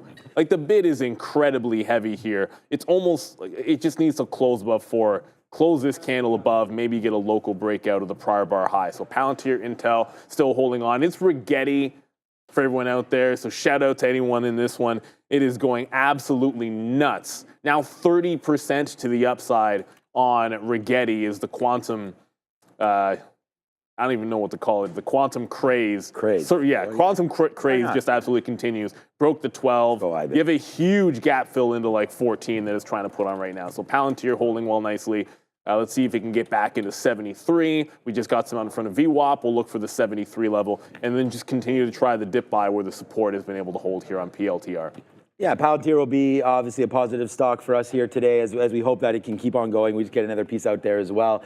My number one stock, I mean, I'm holding the position, but it's IBIT as it just keeps on going back and forth here. We're going to go 2 for 3. I mean, we're going to win on well, I don't know if we're going to win on IBIT, to be honest with you. I mean, we're at 58.50. I would have thought that would have got going a little bit more. I don't even really want to get anything out here at 59, to be honest with you, but it keeps on resisting that break. So I thought we had that bottom there in and around 58.50. We had talked about it there for IBIT. We can have a quick look at Coinbase, so on and so forth. So I'm sitting in a small piece, just waiting to see if we can finally go. We did get stopped out at 10s, but we are only long 11s, so that last stop out is fine. And then we just got something out there at 13. I'm still waiting for something at 14, and then that's it, man. Let's see if Tesla can get back to the upside. But it's crypto right now that's really making me sing. So let's get up to the upside right now. 59.02 is where I'm offering. We haven't really gotten too much higher than that. So if we can break there, then great. But it's not like we're putting up a wall here. This has nothing to do with share size. Crypto just needs to go. I mean, if crypto and Bitcoin wants to, I mean, the market's now trying to battle back from this level. We should be long other names, but let's just see what happens. I'm also waiting at 59.10, and then VWAP's up here at 59.30. We'll see if it wants to get going off of that, but I'm just going to put another offer, 59.20s or so for this space, because if this goes, man, we're going to have a nice little win, and we're going to make back a hell of a lot of what we had lost, especially here as we reloaded a good level, and we're just following the plan, right? I mean, I know Neil's on this as well, as Palantir continues to be the one nicely done to the upside cooking for us. But crypto right now is by far the money maker. I mean, for me, on the day right now, as there goes IBIT. Nice move back to the upside now for IBIT. Let's go Tesla. Here we go, man. A nice little $3 winner now on Teslas. We'll take some out at 414 and wait to see if we get a little bit higher. Man, oh man, we're making a lot of money back right now, and it's on the back of Elon Musk and crypto. So let's wait to see what happens now. 59.30. There's a nice out on IBIT as we keep on going higher and higher and higher. Great little trading here, man. Love Palantir. $3 in the money Tesla, 70 cents here on Palantir, and 50 on IBIT and crypto. So, so far so good catching these dips. Just were hurt early on Tesla, but we battled that back. Well, it looks like it's made its final, hopefully the final countdown on Tesla. It just broke prior bar high. It's a trend reversal play. Let's see if we can get to VWAP. VWAP's going to sit at $420, almost exactly here on Tesla. So after that prior high break, got to look for that as a bit of a target. You already mentioned Palantir. Intel's looking pretty good. But let's go over, I mean, Apple's about to get back into VWAP. We like that one for a short. I chuckle at $228. But if it rejects VWAP, I think that can be a decent level for us as well. Do not want to ignore NVIDIA, which is now again breaking through the highs. I know I'm in Intel, but I mean, that's only a few pennies in the money. And you just broke $140 on NVIDIA, up 1.5%. It is the stronger of the chip names as we speak. So should be trying to get into this off of VWAP or something. If the market's made a low, you want stocks that are showing some relative strength. And that's NVIDIA in spades. I'm going to get on the dip at VWAP. If we can catch that, then this should be one of the long plays. Sometimes you got to be able to shift up the plan a little bit. So just Palantir, Intel. I'm in Tesla now as for the second time on the trend reversal, basically looking for VWAP and giving it to this prior bar close underneath the 412 level on Tesla. It's still incredibly weak compared to some of these other names. And I see Daniel in the chat mentioning SoFi.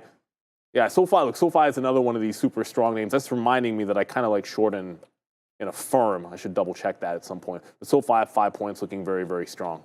So there is a lot of strength out there despite that dump that we saw at the open. It was really a Tesla and Apple fueled party. Oh boy, yeah, we got fueled up there low and then able to get some out there high. So that was so far so good here on what we've been doing, including this IBIT trade. That just ripped right into VWAP, and we told you guys where we were sitting. So look at all of these outs upside right there. We still do have about 40, maybe less than that, maybe 35% or so of this position. So let's get something out again if we do get back into this area roughly, and then we'll wait to see if it wants to cook just a little bit higher for us. Hopefully the cooking doesn't stop there.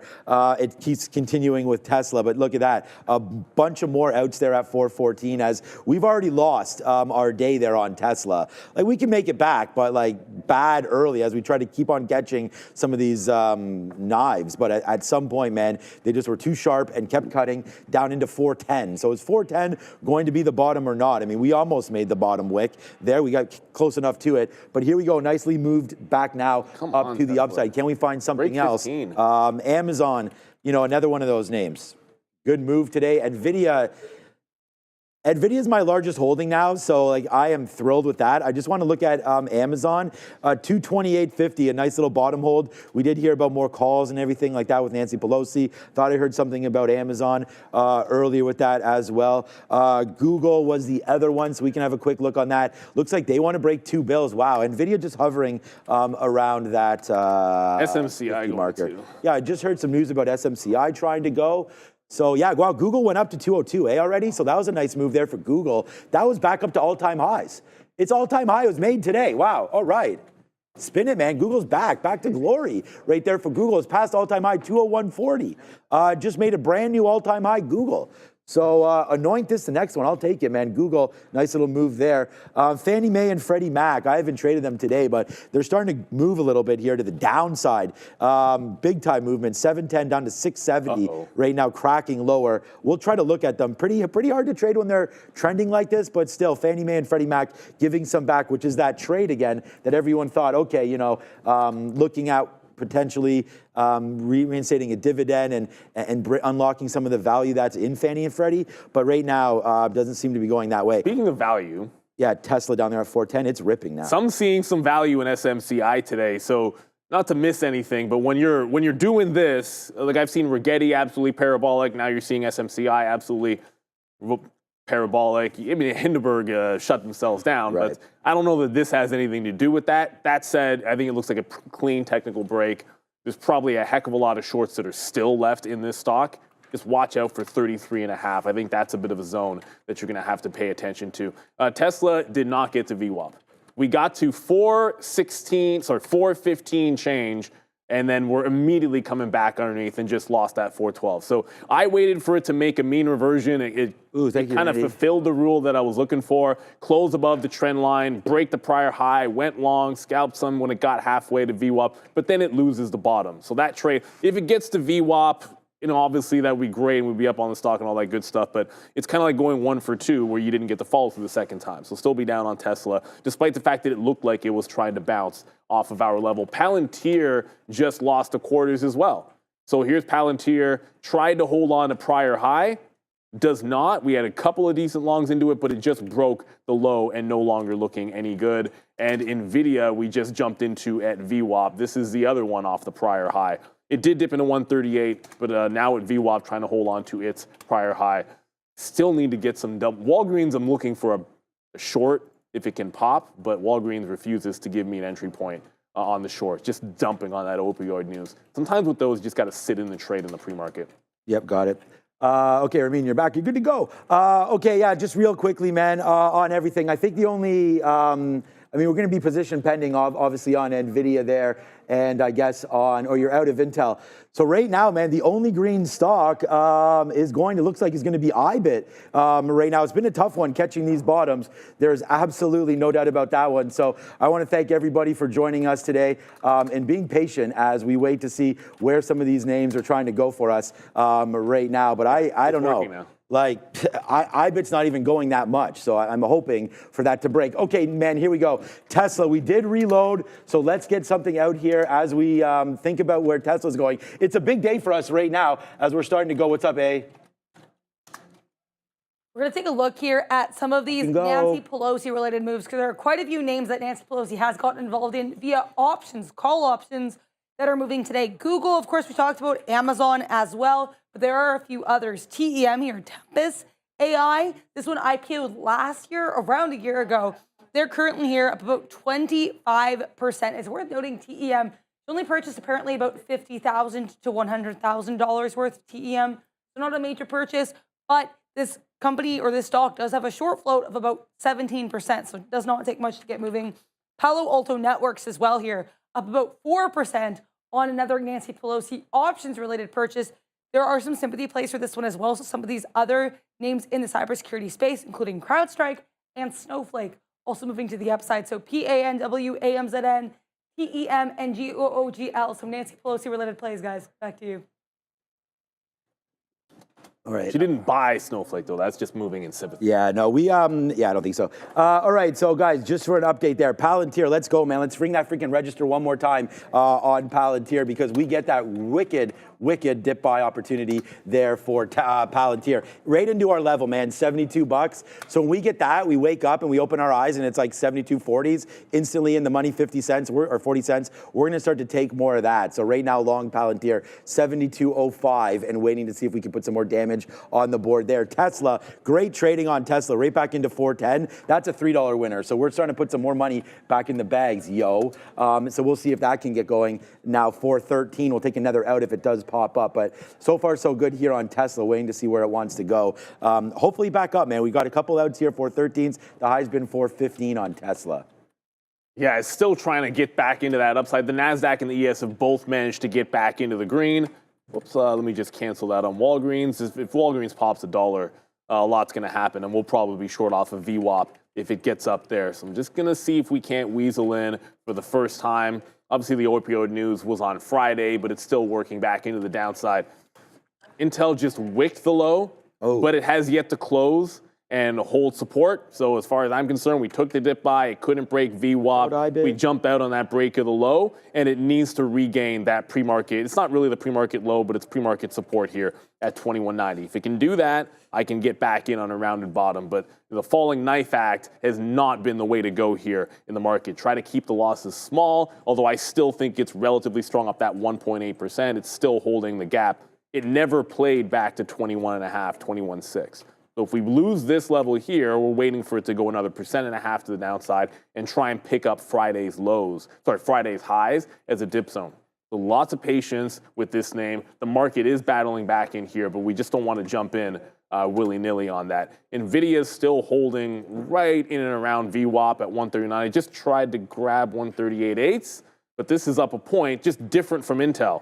Like it's up 1%, breaking out the highs today, whereas Intel is essentially just gapping that level and trying to hold on for dear life. So still some relative strength over in NVIDIA. We'll see if we can't pick up that Walgreens short, but for now, dip buy in NVIDIA, waiting for Intel to try and either regain 22 or test 21.6, which is our next buy zone for that particular chip name.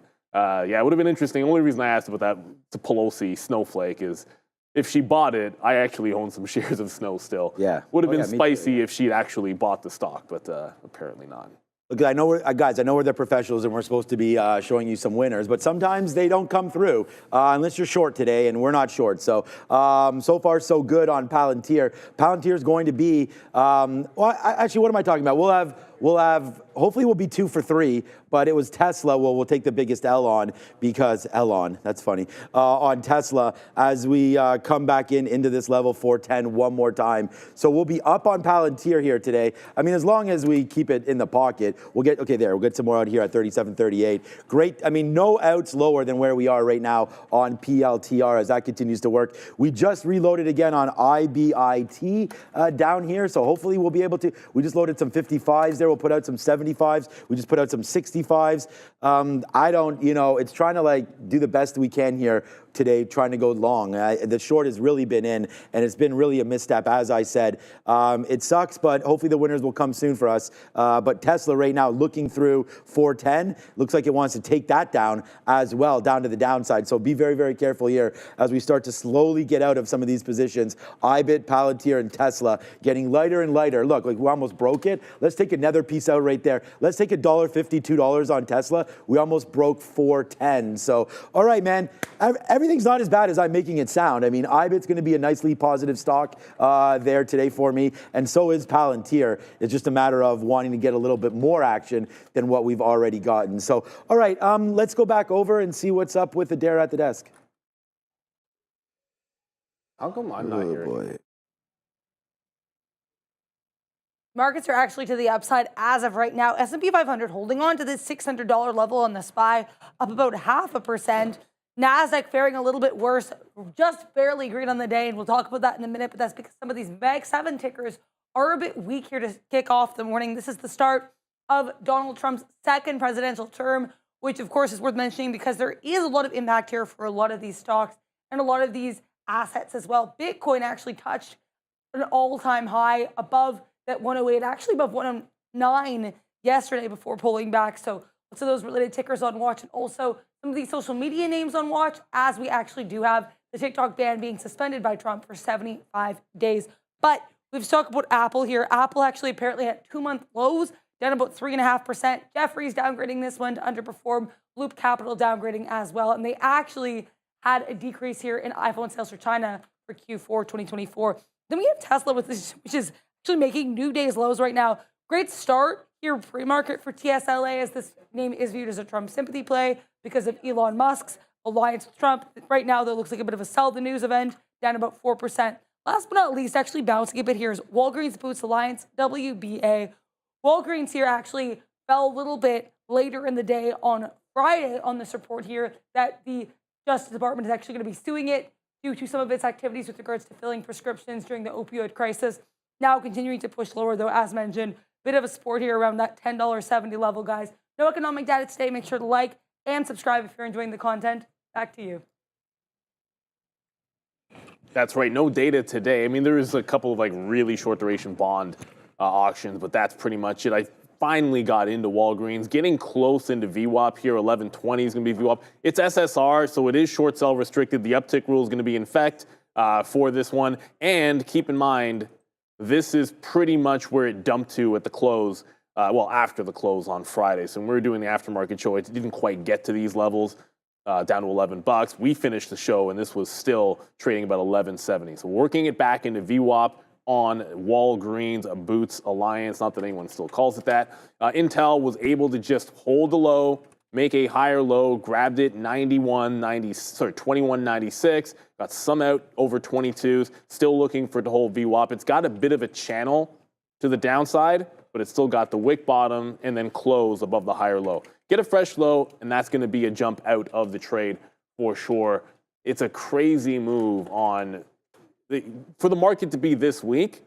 Like some things that were really strong, and I'm just going to point out like SMCI here, like this was flying. It's already back to VWAP, and that's $1.30. It just pulled back in. So you need things to calm down a bit. It is 10 o'clock, so this is the point where I start to look for like those either reversion plays, maybe like some VWAP plays if things have calmed down. Rigetti's trying to hold on to VWAP, but that's a big trend reversion as well on RGTI. So I wouldn't want to jump in too early trying to catch a bit on these. Let them try to hold some higher lows and then work back in. For everyone out there looking at Tesla, there's no way you're not going to continue to track this stock. But I mean, at this point, there's not much.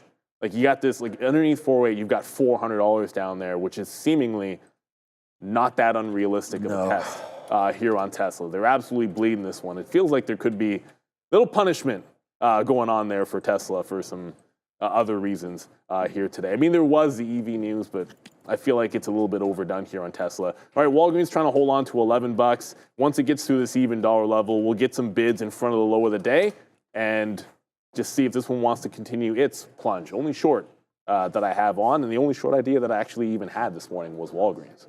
Yeah, oh boy. Okay, so we just went long a little bit here on IBIT back in again because we haven't gotten stopped out on it. We're just waiting to see where it goes. But IBIT right now, I just got to sort my order log here. There it was. We just went back long right down here. We're going to only give this a couple cents down into the bottom. If we break that low, we just went in and out. Well, we got some 57s there. We're not holding 102 and change as crypto continues to be that problem one more time. Come on, get upside, man, if we can go. That would be real nice. All right, we took a long on, look, we haven't done much here as far as Tesla trying to go long. We've only been trying to go short, obviously, we've only been going long, but only the short's been working, so the opposite there. So I don't, just tried to go long here at 410 again. It seems like it's trying to do some stuff. So I'm going to try to give this like $2 or $3 worth of room to the downside now, which would be that bottom. And if we break that bottom, then fine. But we're just going to try to hold now to get something up here at 413. Just take a little bit of a bump up in the market, and at least Tesla could go a couple dollars. But every time it tries, it just gets hit. So unlike anything else here, we've seen other names continue to go up. Google with the all-time high there, NVIDIA, which has been a good one for us as well. I think that's, as Neil's been on it, actually, NVIDIA is now not going up anymore. I thought NVIDIA was continuously going, but now that's even pulled back. So if we're going to take a little bit of a broader look at the market, I think that's maybe now something. I mean, you're down into that 50-period moving average now on the 30-minute chart, which is a little bit of a hold area. This 21,500 right here, that just held 21,560. That bottom, I mean, that would be... like that's going to be a decent break, obviously, if we get through there. So I would say just like watch out for that kind of a break spot there. 21.5, I think, would be the level there where you maybe start to layer into the long. So instead of just trying to catch some of these names, just continuously trying to catch these longs, maybe it's best to wait into that bottom there. I'm trying to still look at some of these scanners to see what's going on. Intel was a big trade, obviously, there today, going short off that 2250. Great move into 2150 is where I'm bidding. So we'll see if we can get that. But for right now, it's just like we're just sitting here. This is a flat trade for us on IBIT. Maybe we'll get something out again if it goes through 60. But for right now, just trying to see if there's going to be any more forward push to the upside, or are we just fading absolutely everything? Nasdaq's about to go red. That's... Well, I mean, it's close. It's not there yet, but it's certainly getting there. So like just you mentioned NVIDIA, it bounced off VWAP once. It went like 30 pennies off VWAP, which is not a lot for $139 stock. And then it just tried retesting 138 and a half. The 200 period's at like 138 and a quarter, which is it's basically playing off the prior highs at this point. But that's a hefty gap. If we lose this current quarter level on NVIDIA, like I think you're waiting like $1 down. Right. So like that means like there's no carrying. There's no carrying it in a weak market. In a strong market, you can carry dip buys like this. But I think if we lose this, you're just gonna have to jump away from it as it's looking nasty, nasty. And as we said, Tesla, I mean, it's trying to make a bit of a bottom, but it is still riding this downtrend. It did remind me, it is what it is. But Rivian dropping 7.5%, probably low-hanging fruit. It was these guys were on the watch list. Rivian has a huge buyer the last few weeks at $13 on Rivian. So didn't really think this level was going to come in, but we mentioned if it came down to this price again, I'd probably look for some bounce plays. This will be a pure mean reversion setup. It's not SSR, like it's not short sell restricted or anything. It's not down 10%, but you can see it just bounced off 13 even.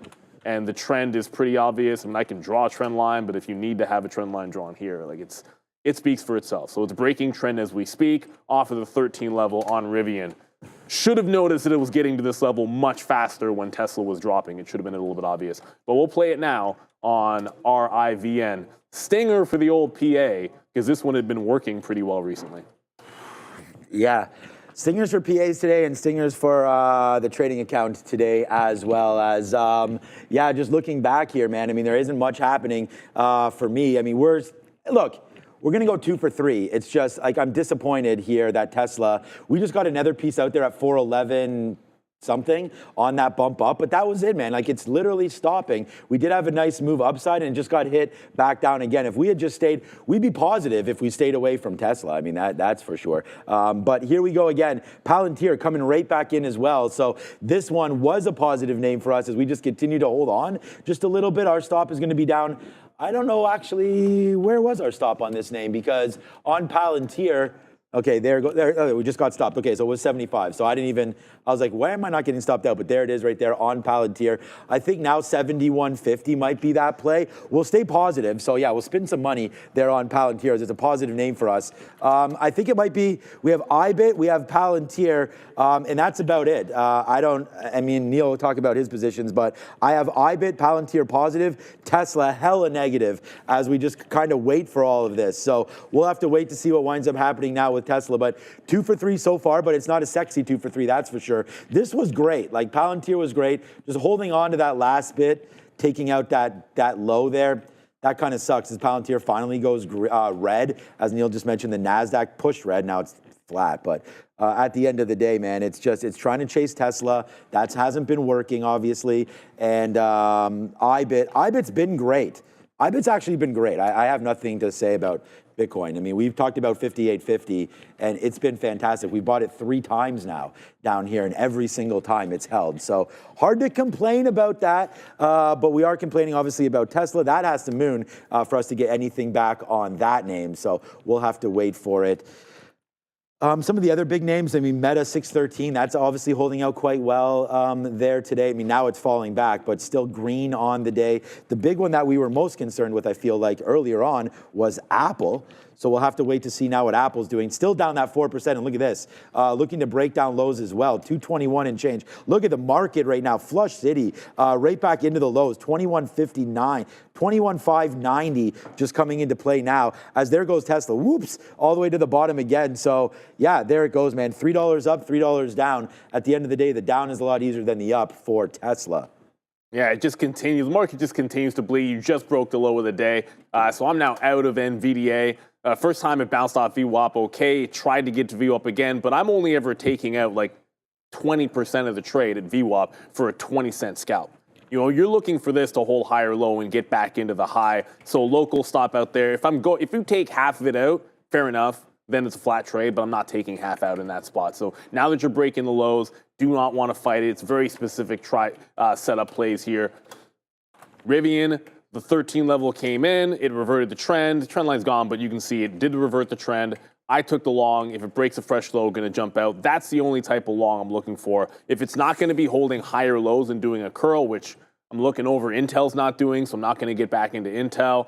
But this needed to be a trend revert, hold the low. If it breaks 13, there's only about 150,000 shares on this bid despite 14 million. So it's not going to matter how much size is on the bid, but it's that simple even dollar that now it needs to hold on to. Walgreens is chilling out at VWAP, and oh my goodness. Wow. I just looked up. See, it looked like maybe Rigetti was going to be able to hold on to VWAP, and maybe this was going to be something strong. But even this just broke VWAP and headed to the downside. You had that. You had SMCI.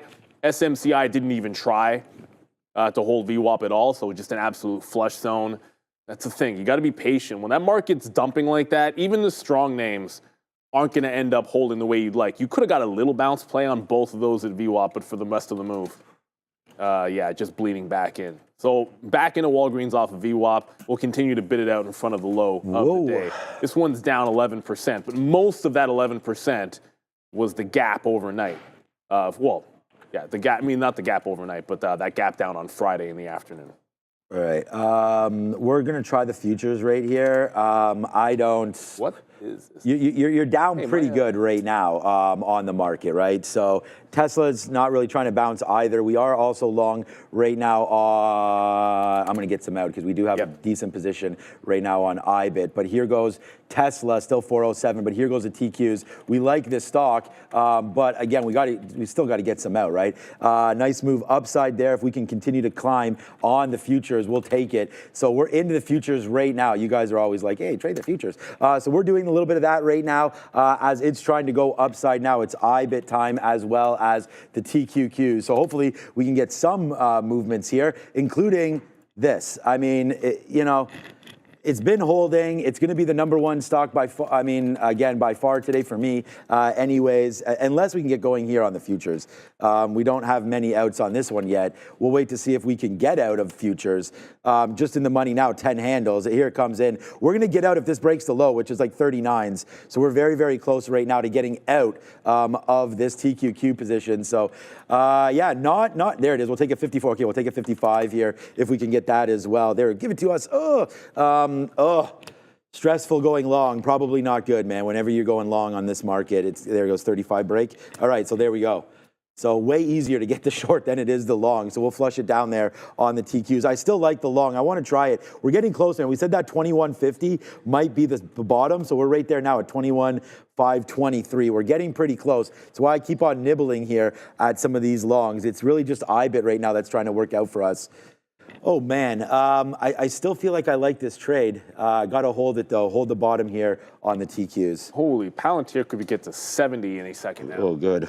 So that, I mean, it is what it is. Palantir trending down and continuing to make a move. Like I said, the only trades I'm looking for, I'm not chasing any lows. I don't want to be punching the bottom of anything, but it's just going to be mean reversion setups. Like that one shot that it comes to your level, breaks trend, get in, stop underneath the prior bar low, and then look for the mean revert. That's pretty much, at this point, all I'm going to look for. Oh, you just did it, didn't you? I just got screwed. No. It's, no, I was talking about. No, they got punched out of the TQ. No, I was just talking about Rivian. Oh, Rivian? Rivian broke the 13 even level. Okay, I know I say I don't use even dollar stops. That I did that time, and I probably shouldn't. I don't usually put a stop at 99, but again, mean revert. I put it to the fresh low, which was a few cents underneath this 1302, which ended up being 12.99, and ended up with an even dollar stop. But that is a pretty decent bottoming tail candle. I cannot be getting out of a long on a name like that at 12.99.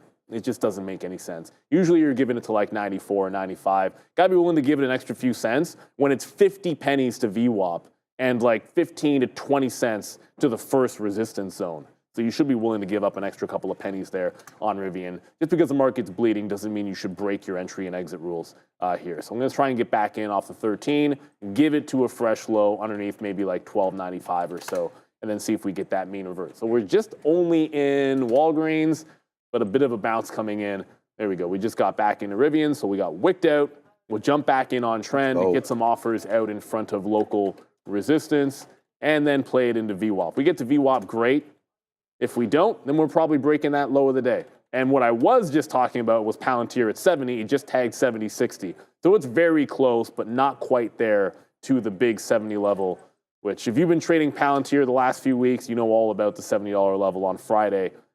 Great bounce spot. Maybe we get there again. All right, guys, honestly, it's a chicken dinner winner on the futures. We're long again, man. Here it is. Like, I was saying to Neil, like, we didn't get screwed, but we got stopped out, but then we just punched right back in, and it's unfortunate that we don't have it on that first move, but holy crap, right now, Neil, here it goes, man. This is your biggest winner now of the day, as we have the monsters right here, man. We have IBIT, which is really starting to go right now for me, IBIT and the TQs. So right now, we'll be hella down on Tesla, as that sucks, because now it's trying to bounce, which is fine. Again, nicely done on the TQs. I mean, when you're taking 15-cent hits, but 50-cent winners, that's going to be a win. And we had just talked about that. So if you guys got long with me, unfortunately, there is a stop right there at the bottom and then bought right back that same minute as we wanted to give it a little bit of a shot. So that we do. And there it goes. And then the same thing, the number one stock today, by far, I mean, we just talked about not having any green stocks, is IBIT. We'll be long. You know what? The thing is, we found this TQ, so it's actually like saved the day here a little bit because we were able to have this. This is a really big win, man. 70 handles. Now to the going even more now, Neil, goes TQs. So an absolute monster there. Look what's winning, man. We don't have any wins on the equity side. We've got wins on futures. We've got wins on crypto, and we're flat on Palantir. So it's like big hits here for Tesla, but then a nice win back for the futures and a really nice win for crypto. I mean, coming back in, like this has really held this level, and I guess it's 102.5 or so, because now you're up to 103.4. So far, so good, man. I mean, these futures is an absolute monster of a trade there. I mean, we don't show P&Ls or anything like that, but this is a nice one, starting to go back up to the upside here. Obviously, we're now 70 handles in the money. We bought the bottom here, so it's a big trade for us right now live on Trader TV with this TQQ trade. So again, if you're following, you would have got smoked on Tesla, but then you're 3 for 3 the other names, man. You're 3 for 3. You got TQs, you've got Palantir, and you've got IBIT. So far, so good here on some of these rebounds. It was just Tesla that was a little nasty, but not bad. Not bad for now. I mean, just relaxing, you know. We'll see if we can make some of this money back. It's too bad that we stopped buying Tesla because it's now finally. Well, I don't know if it's done just yet. I mean, Tesla just bounced maybe like $2. I'm looking at this. It's like a bear flag, descending bear flag, or whatever that. Sharif would have a name for this on Tesla. Like, call it what you want, but this is like a channel. Yeah, hockey stick is one you could call it as well, but it's looking pretty nasty overall. Like, it's not that much of a bounce. Just very quickly, before we go over to the small cap recap, bidding out most of Rivian into VWAP. It's a mean reversion play, so just one entry on that reversion. It did wick the low. We jump back in. We'll get out most of this in front of VWAP at 1345. Let's go get a small cap update from Adara. IWM is struggling a little here at its highs, but it's still faring much better than the NASDAQ and the S&P 500, up almost 1% right now here for the Russell 2000, hanging out just below that 228 level. And if you look at this 15-minute chart, this looks like a bit of a continued trend to the upside over the last few days for that Russell 2000. That being said, there aren't a ton of these parabolic small cap movers that we're being accustomed to seeing during this market. Crown Electrokinetics here, this one is CRKN. Actually, penny stock, they initially were having a better day, now up only 8%, but this is the day 2 play on Friday morning. They announced a partnership here with Electroscan for deploying lead pipe detection technology. So keep an eye here in CRKN with about a 4.3 million share float, and they've rallied in the past as well. No catalyst here for asset equities here, asset entities. ASST is the ticker, up about 160%, but they do have a 1.5 million share float, small float here. Last but not least, RGTI. This one is less of a small cap. You have about a $3.2 billion market cap, but RGTI here up almost 20% amidst this ongoing quantum excitement here, quantum mania as it was called on this desk. It also does have a short float of just under 21%. One other parabolic mover, though it's not technically speaking a small cap, is TEM. That is Tempest AI. Tempest AI actually was a Nancy Pelosi options related purchase here. Apparently, she purchased some options here, is getting involved in some options valued around $50,000 to $100,000. So TEM, though not a small cap, is certainly one to watch today, guys. Also, the CEO of Pepsi speaking on CNBC right now. Back to you. What's going on with Pepsi? Not much of a day trade stock anyways, that Pepsi, but yeah, sometimes you get those you-know-what bounces, usually midday when Josh Brown comes on, but we'll keep an eye on that for sure. So the market's coming back in here. Rivian, we just got 13.29s actually out in front of 13.30. I got another offer here in front of 13.4 as that reversion continues. Now, remember, I did get stopped out, kind of a broken execution rule. I said I don't put even dollar stops. I'd put one in there at 99s, but we had to jump back into the trade. Walgreens is still holding underneath VWAP as it 4 times in a row has tagged 1120 right here at VWAP on this 3-minute and come right back underneath. So I just scalped some out and then re-entered at the 10 level. Average price is actually 9.5, and we'll see if we can't get back into the low of the day. So Walgreens still looking relatively weak. I'm still holding the bulk of positions, so it remains to be seen how this one's going to end up going on WBA. Now all of a sudden you're getting to calm down at least a little bit on Rigetti. So Rigetti, as Adair mentioned, super strong, but was still in that downward channel. Now it's trying to hold on to VWAP the other way. So rounded bottom, that's the thing I wanted to see. Like, hold a higher low, which is at least trying to do off this 1160 prior bottom, maybe do like a reverse head and shoulders look, bounce off VWAP, just try to look for longs in some strong stocks, which clearly up 22% in this market. Rigetti's been the entirety of the morning. So there's the close above VWAP on some confirmation. You get a stop in first, and then look for a VWAP play here on Rigetti. All right. Look, hopefully you haven't followed too many of the trades, but if you followed some of them, hopefully you have the TQs here, hopefully you have Palantir, hopefully you have Walgreens, but other than that, man, it's been a pretty blah morning there. I think you're just trading the wrong names, to be honest with you, or just not being patient enough. I mean, that in and out there at Tesla at 407, I mean, now you're at 410 and change and starting to go. So, hey, what's up, Sarah? Good question there. Do we trade? So, pretty much, Neil will just trade U.S. equity. I'll trade... Neil will trade IBIT as well, but I'll primarily be the one trading the IBIT. Neil will look at like maybe Mara and stuff like that. But do you guys trade U.S. stocks or sometimes do CAD? No. So we basically never do CAD. I'll do futures, but pretty much everybody else on the show. Joe likes IBIT as well, but I'll be the only one doing futures and everything else is U.S. stocks. So great question. But look what's happening right now, man. The TQs, it's your chicken dinner winner of the day. Over 80 handles in the money right now. The number 1 stock today will be TQs. Number 2 stock will be IBIT. Number 3 stock will be Palantir. Those are the only 3 green names that we have. And then we have Tesla, which is by far the number 1 red stock. So yeah, not a great day holding out to that. But, we'll go 3 for 4, but be red on the day because of Tesla. So, proper management of this Palantir trade would have been better as well, because going long down there could have been something. And then we kept on seeing it reject. So although we got out there on Palantir, we were able to keep ourselves green because we got out, at that break spot. But at the same time, like, we could have been up on it, like not significantly, but we could have been at least up decently on it if we had sort of respected VWAP and the 50-period moving average. So you're welcome, Trading by Ryan. I mean, look, thank all of us for all the ideas. I mean, Neil will go over it. That's what I said. Just tag us. You've seen us now trade many stocks. Ask us what it's been going on, anything like that. But there it is. Thank you for the TQQ idea. You are damn well welcome, Ryan. And I just hope that, is it Ryan? By Ryan, Trading by Ryan. It was a good call, but at the end of the day, I like the IBIT one a little bit better because we have 3 reloads, and there goes IBIT right now. Absolutely the moon stock right now, Bitcoin. And look what the ideas that we had. We had IBIT, we had Tesla, we had Intel, and we had Palantir. So following our trading plan almost to a T, just we lost on Tesla. So that's too bad because now it's at 411, but we got revenge, man, and revenge is the dish best served cold, and we did that perfectly. We got the TQs and we got IBIT. So definitely making a little bit back here on the day, and let's just see what winds up happening with crypto. I mean, maybe we moon the rest of the day. It's a big trade, and it's going to be your trade of the day on IBIT. Yeah, great look over there. And obviously, Palantir just got back to green. Coffee, but I'll put it down.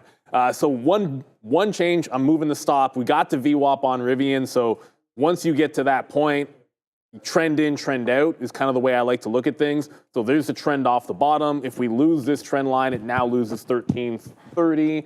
I'm just going to manually make that change. You have to, you got to try to remember at least sometimes that even when you bounce off a key level, the overall sentiment has been down. So yeah, Rivian got to that 13, all well and good, but resistance at 13.6 is going to be in play for us.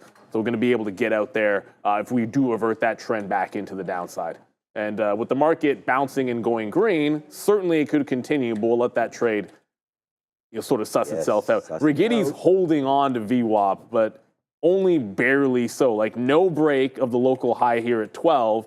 So if it's not going to break out locally here, maybe let it play back into the downside and just see where it wants to go. Like if we don't hold on to VWAP, this stock can drop $1 in a heartbeat. So I want something where I can either get in at 12 and get out at like 75 and risk 20 to 25 pennies on Rigetti, but not a full buck. Not when the overhead resistance sits there, not when the market had been overall strong. And shout out to you, Tisha Perkins. I know we're not looking at too many of these small cappers, but look, I'm only in the same two names. Rocket Labs is insane right now.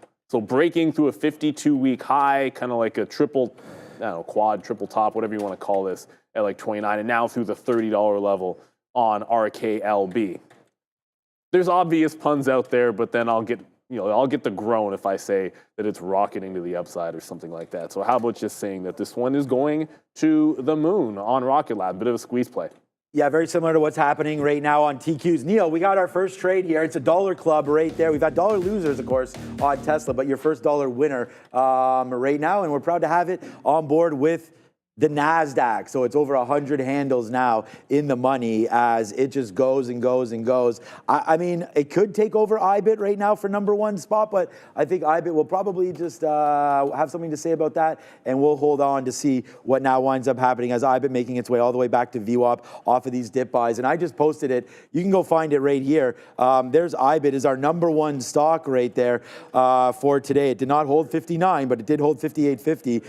We found that level a couple times by zooming out. So go over there and check it out. Palantir, Intel, Tesla, 440 long. Yeah, right. That went down to 410 right there as Tesla will be the biggest hitter today for the show. But it was what's for lunch.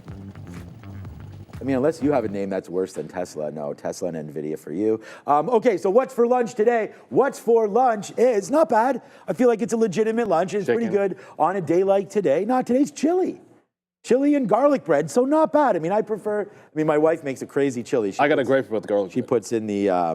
She puts in pumpkin puree in the chili. It's actually pretty standout right there. You know what's good? Chili this weekend. Yeah, which is I love the chili. We do a lot of chili for when it's like playoff season. So that's my football food is.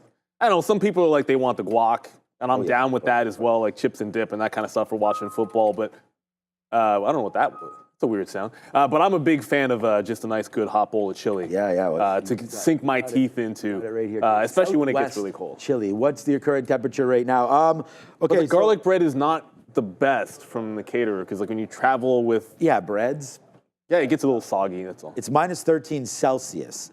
I said earlier that my buddy that went to San Diego was saying that it was 12 or 13. That's Celsius, right? Not Fahrenheit. Someone said it doesn't get that cold there, but it does. All right, so again, more outs there on TQs. Thanks, Scott, for asking. We're doing okay here right now. Big time battle back, man. We've battled back a hell of a lot of money here today, and it's because we stayed away from Tesla, although I wish we had still been in this name. We just got stopped out literally by basically by 50 cents there, as we should have held it against the bottom of 406. We held it against the bottom of 407, and then when it wound up breaking, we were able to get out. I think we got out at 407.50 at the time, so I guess we probably had to hold that another $1, but oh boy, what a move upside right now for Tesla. But we've already got it, man. We've made it. We've got it. So we've got the futures, and we now have crypto.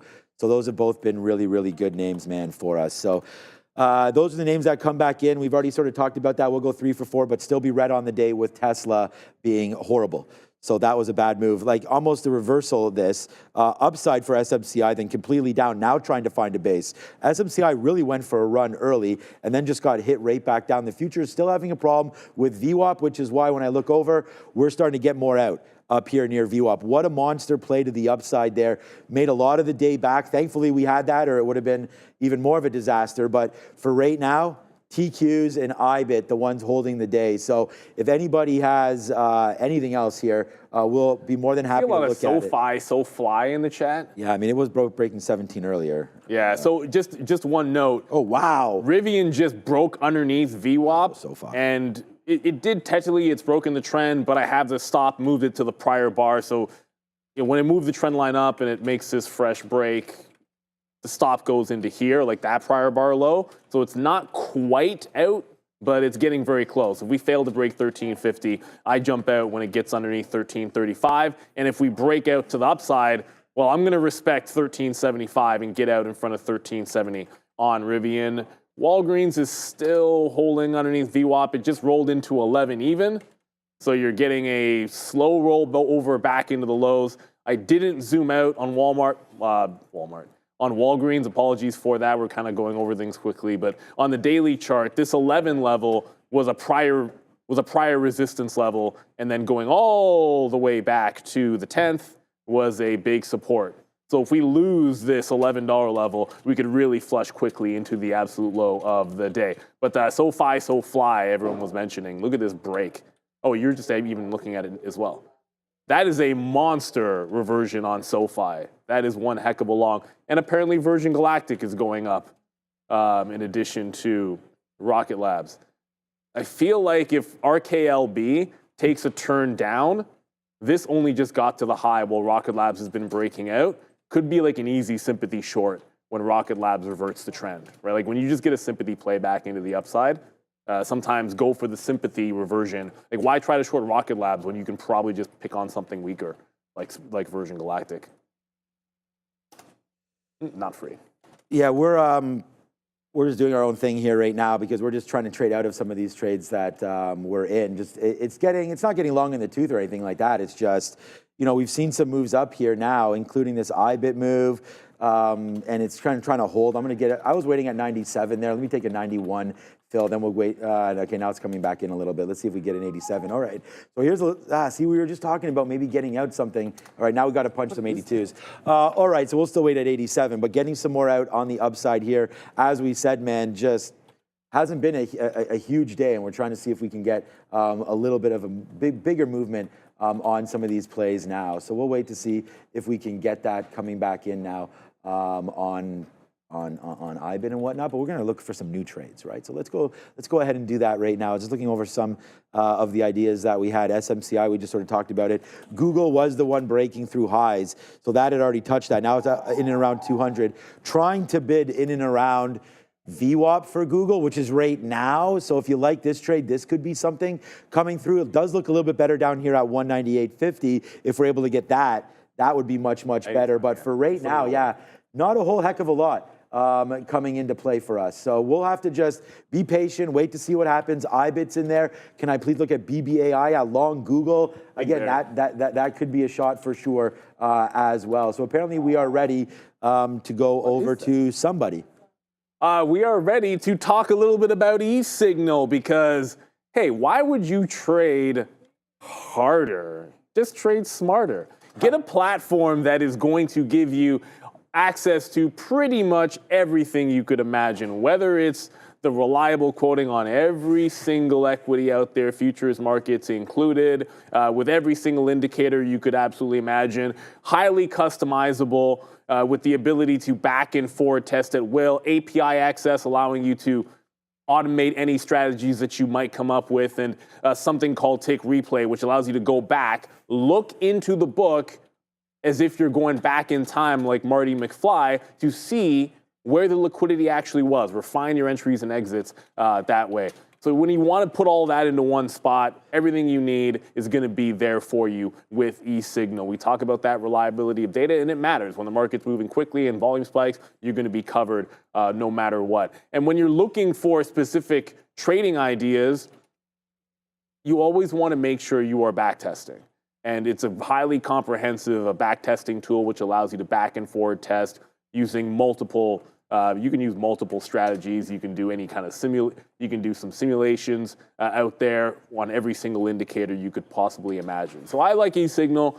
We've been used on this floor, and I can tell you it's actually contributed to some really positive strategies, not just in the U.S., but in Toronto markets, European markets as well. So if you haven't, scan the QR code out in front of you, click the link in the description, and take your trading to a whole nother level, like Eugene Struthers used to always say, a whole nother level.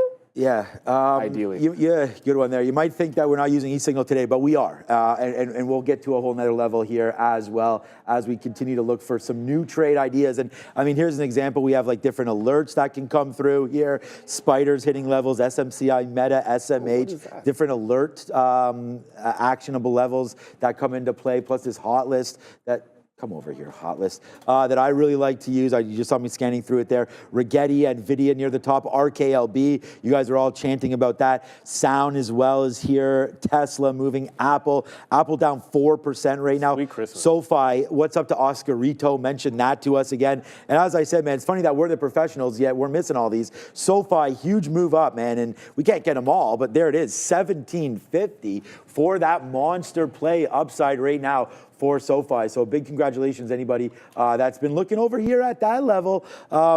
You guys nailed that. I just remember Oscarito in the chat there early. It was like, man, SoFi 17 is going to be huge. And I said, we'll have a look at it. But then right at the open, it sort of gapped. We should have had it right there. That gap at the open, whatever, man. I mean, I got filled on Tesla. We really started. What's up, Oscarito? There he is, or she. But that was a nice move and a great, absolutely props it up on the banger call.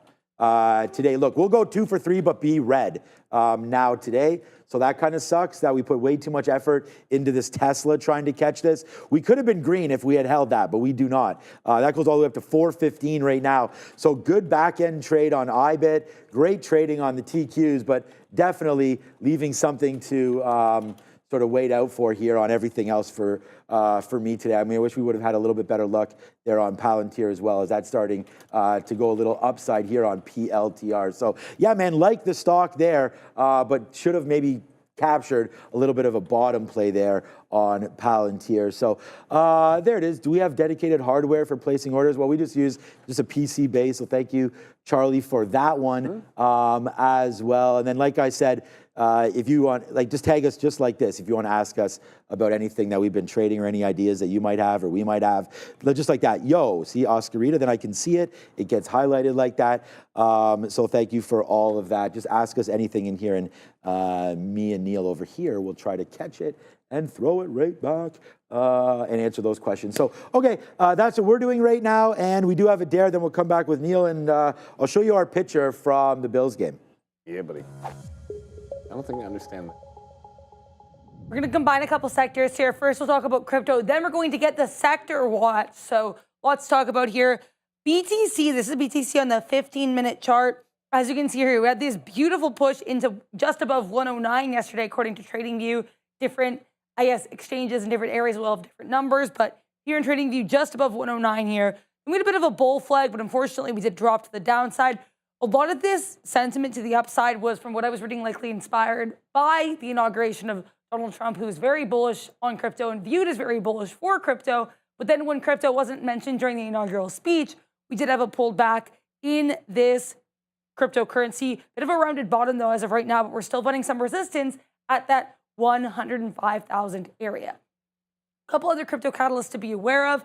The World Economic Forum happening right now in Davos. And we actually did have Bank of America CEO Brian Moynihan saying this morning that he actually believes the U.S. financial industry would, quote, come in hard in favor of crypto being used here for transactional payment. So apparently here, Brian Moynihan saying that actually, should regulators allow it, the finance industry is likely to be very bullish and very pro-crypto being used for payments. The other thing to note here is Osprey funds, in collaboration with Rex, apparently filing for some XRP, Solana, Doge, and even Donald Trump-related ETFs. So keep an eye on some potential ETFs. Of course, they all require SEC approval. Now we have the sector board, which is pretty cut and dry, actually, today. Weakness here in Tesla. Of course, we've talked about that Tesla pullback off the open. Apple to the downside with not one but two downgrades. But the rest of the sector board surprisingly strong. So this really shows you how heavily weighted these Mag 7 names are in these indices and how much they can really move the market. Because, I mean, other than Apple, electronic technology looks great. Finance pretty strong here. Health technology, producer manufacturing, commercial services, retail trade, utilities, health services, consumer non-durables, technology services, kind of strong here. Netflix, super choppy. Keep this one on watch here ahead of its earnings after the close. The one red sector here, the one overall blight on this market today would be energy and minerals. Pretty weak today. COP here, ConocoPhillips, or sorry, it's Occidental here, really weak. But other than that, generally a red sector in an otherwise fairly green market, guys. Back to you. Yeah, it's I mean, the energy trade's a bit of a tricky one, looking at that Oxy there, but it hasn't been. It has been tricky if you've been trading Rigetti. I was about to say something about, like, oh, it hasn't been tricky if you were looking at the quantum names like a Rigetti here, but really, it did pull back rather heftily. So that long trade off the open would have been fantastic for you, but then if you got in too early on the dip buy, I think you're in a bit of trouble. It does a little bit of a head and shoulders. Look, if it breaks this trend, I don't know how much I want to be involved until it gets into VWAP, but from the lows, it's still looking pretty good. Maybe just a hold of the trend line now that it's broken 12, so give it to this prior bar, 1196. I'm probably going to get under here for a lit grab type of play. It's the first time we'll get into Rigetti, and sometimes you've got to be able to pivot. Just a quick little note about Rivian, though. So I got out when it broke the trend back under, and right away, right back into VWAP. So this level is holding really nicely on Rivian. I know it's down 5%, but I like this hold at $13 in a longer term, on a longer term sense. This has been where the buyers have come in, and almost every single bounce has at least gotten to the $14 level if you look at the daily chart. So Rivian might have a little bit more juice in it. You know, the only short idea I had this morning was Walgreens. It wasn't this one. It wasn't VWAP. VWAP's just a continuation down. It was actually off the $12 level, which, as you can see, there was no shot to get it that high.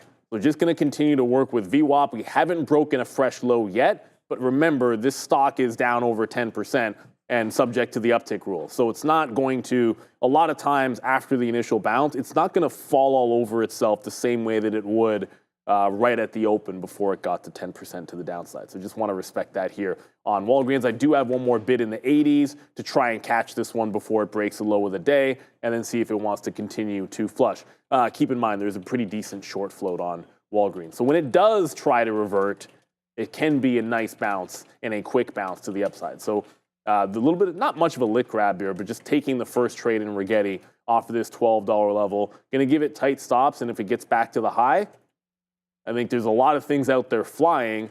On the 15-minute, the other thing about Rigetti, when you zoom out, which I should have shown you already, hey, it's a gap through last week's resistance level. So it's a breakout on the 15-minute. It's a dip buy in front of VWAP here on the 3 or the whatever lower time frame chart you happen to be watching. Only 15 minutes to go. Ooh. Well, I mean, until the middle of the day. And I've seen a lot of questions. Daniel's asked me about Affirm. So Affirm got a downgrade today, and it has not looked very good. And you're absolutely right, Daniel. It was Daniel that asked about this. It's right back at last week's resistance or support level, I should say. And one of the tenets of, I guess, technical trading is support turning into resistance. Looks like that's exactly what happened there on Affirm. So I'll slap the fail on myself. Where is it? Because when we went over the upgrades and downgrades, I was like, oh, this looks like a pretty good short back into that level. And it was right there for you at the open. Well, it's right there for you now with 57.50 as resistance to look for either flat bottom break or a short back in on any strength on AFRM. I haven't checked any of the other, I guess, adjacent names for them, their competition. But if I see something like SoFi flying, you know, in fintech, the market trying to get back higher, and this is already looking weak and with a downgrade, I think you want to stick with anything that was if it's a short trading stock, you want to have some eyeballs on it because this market has yet to hold any good higher lows yet.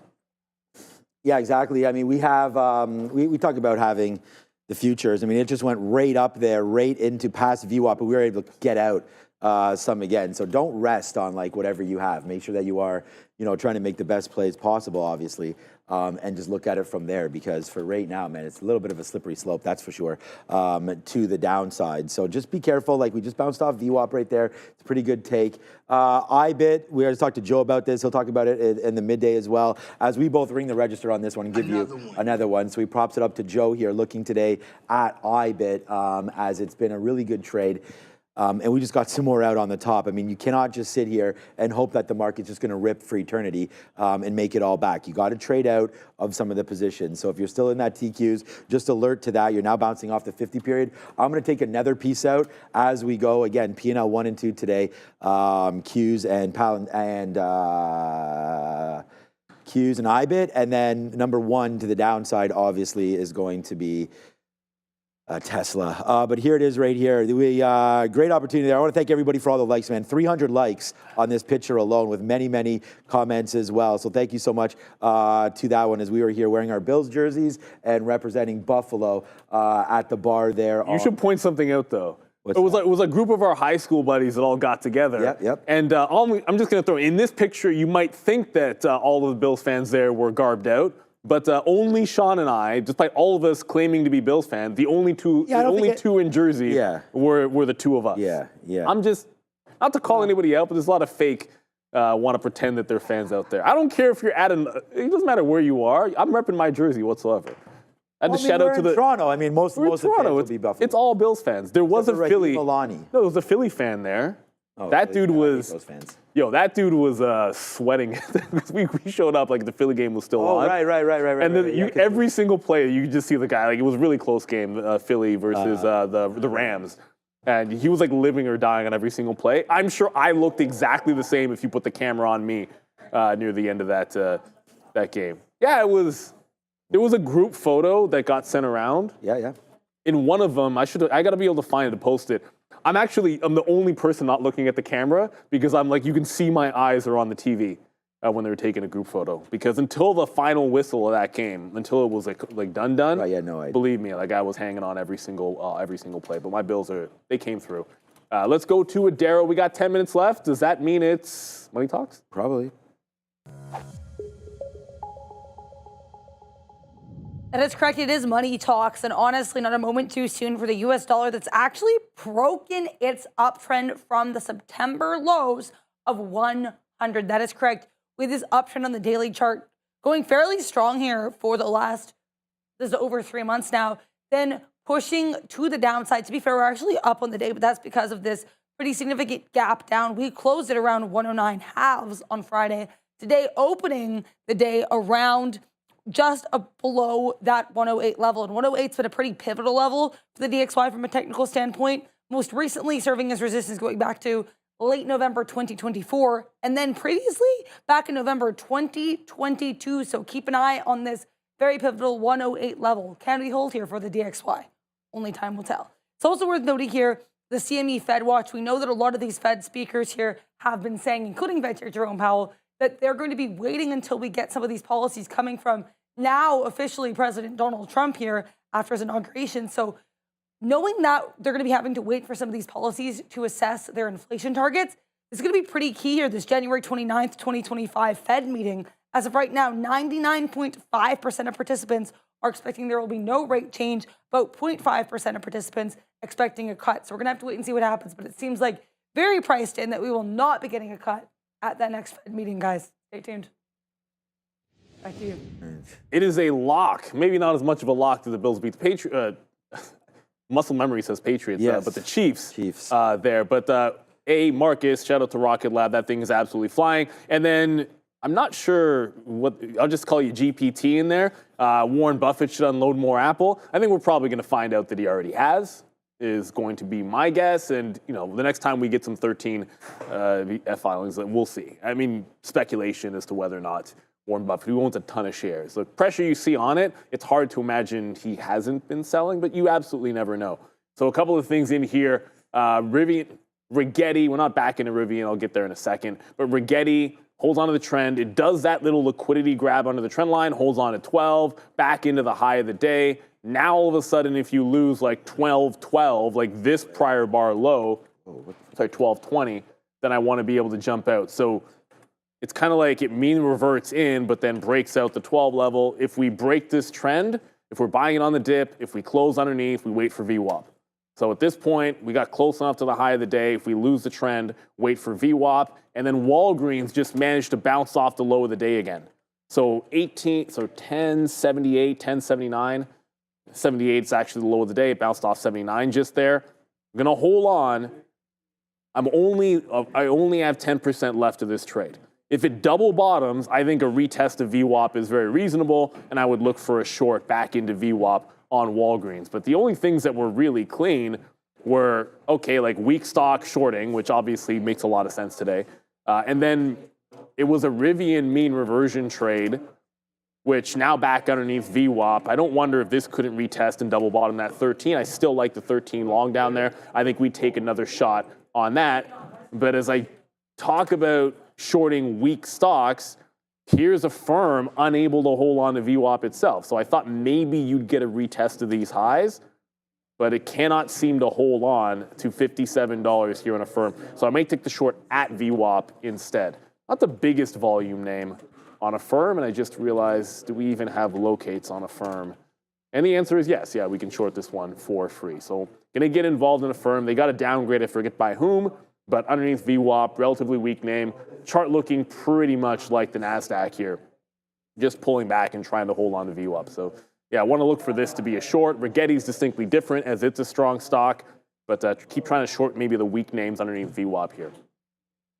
All right, yeah, we're doing it again on the TQs. I mean, we just got another piece out here on IBIT, as IBIT is making its way back to $59, bouncing again off of that level. So with only 4 or 5 minutes left, we're still going to watch out for this one to see what winds up happening. And hopefully it's a nice move back to the upside here for IBIT. All right, let's check out Charles Schwab. They reported as well, so we can have a quick look to see what they're doing. 79 and change, up over 6% at one point.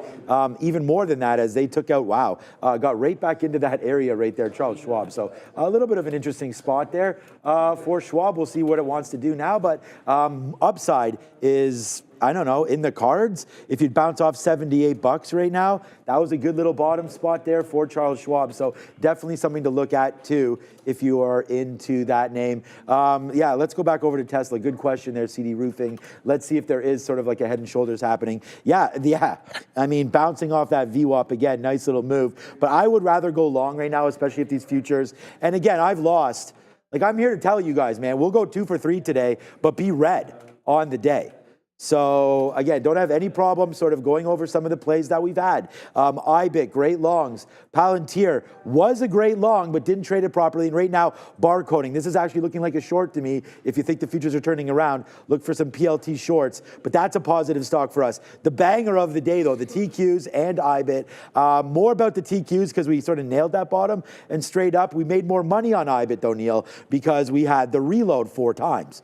So that was a much better stock for us, IBIT and the TQs. And then, so again, that's actually, what am I talking about? We'll go 3 for 4. We'll win on IBIT, Palantir, and TQs, but be red on the day. And that's part of the problem, is looking at Tesla and trying to figure out, like, and I'm fine with it. I mean, like you guys have known, we've made $20 on Tesla. We've made $30 on Tesla. We've made money on Tesla. It's just today, not. So we'll have to look back and see if we're up on the month or not on this name. But yeah, so far here today, pretty meh. I mean, again, happy with the trades that we have, but should have just held on to this one a little bit longer. So yeah, pretty, overall, happy with the day, going 3 for 4, giving you guys and everybody out there, winning trades and all of that. But at the end of the day, for myself personally, too many shares in Tesla keeps your boy Redzla on the day. But hey, man, the day is still young. We'll make it back. I mean, going 3 for 4, Neil, we'll take it. But that's the problem that I'm saying. It's all about, share size for me. Going 3 for 4 is nice, but it would be nicer to be green. So I just hope that some of you were able to take some of those plays. And for those of you that were like, I mean, Tesla will be our worst stock. For those of you that were like, hey, it was a short, well, then hopefully you avoided it, and then you have the other 3 winners. I mean, that's at the end of the day, what we're here for is to give you guys winning trades, talk through our trades, and have a great time. So I think we're accomplishing that. Make sure you hit the like and the subscribe. So, and thank you everybody for all the nice words in the chat. Yeah, and appreciate you, Tisha, for sure. And there's Harmon asking about Redwire. We'll get to that in a quick little second there. This RDW as well. Palantir building support. But there was Basketball Boy 44 was asking about Intel long. Look, Intel, it's actually not there yet. It's still kind of downward trending. We tried it off the pre-market lows, but once those broke, it's like get out.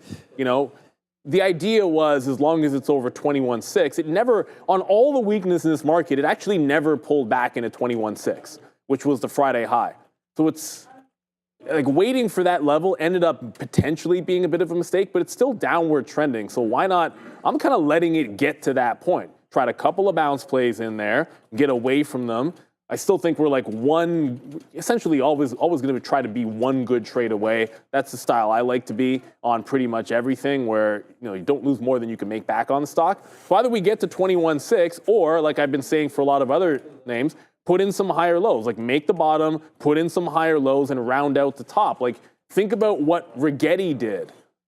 I had no idea. Like once it lost VWAP, where is it going to get back into? Is it going to pull back into prior high? That's what ended up happening. Well, Rigetti showed you there's your bounce, there's your higher lows, there's your consolidation breakout, then it holds the trend line. So now all of a sudden, if it breaks the trend, we can just sort of hold on to this until it decides it wants to stop there. So just a level of patience, I think, required. And that's what I'm doing with Intel. Like I still think this one has a chance. It's up 2% on the day. Volume still okay, but nothing to write home about. Just give me the higher lows. Like show me that the buyers are starting to win on this. And once we see that, maybe it'll be creeping back above VWAP that we can grab it. If a stock is going to trend for the day to the upside, you can always jump into it a little bit later, everybody. So it's not a matter of, you don't always have to try to catch the bottom. Like I know it's always fun to be able to catch the bottom. Like that looks like, hey, look at Tesla. That was a great bottom. But, I didn't have a trade set up down there. Rivian set up. Tesla did not. I mean, it gave a trade to me off of this hold of 410 and then a mean revert. But that was pretty much it. That was the only long setup it had. So you got to be able to pivot to something that's going to be able to set up for you. So Tesla, I don't think it's out of the penalty box, but VWAP could still be a bit of a problem here for Tesla. My eyeballs are going to be on Intel, though. The second it starts to hold some higher lows, I see no reason not to jump back into the long trade, which we have been patient with it, but I'm not long yet. And I don't think you have to rush in just because it hasn't broken a fresh low. Yeah, I know Intel was a big trade today, that is for sure. I want to thank everybody for watching us. It's now 11 o'clock. I got to go do a little bit of swim time here. We've taken a couple days off from the gym. So, hey, look, we've talked about it, man. Well, we'd have a good morning. Wish it was a little bit better for you. We'll have a better afternoon, but it's about to be, I don't know where Sharif's at right now, but are we going over to Joe? Okay, we'll go to Joe now, and then we'll get Sharif in a couple minutes. But all right, good day today. We'll hope he's lifting some weights, probably. I don't know. Yeah. We'll hope to get some big trades for you and these guys as well as we get out some TQs here at VWAP. So all right, I'm out of here. Joe's by himself, not for too long. Go get him, Joe.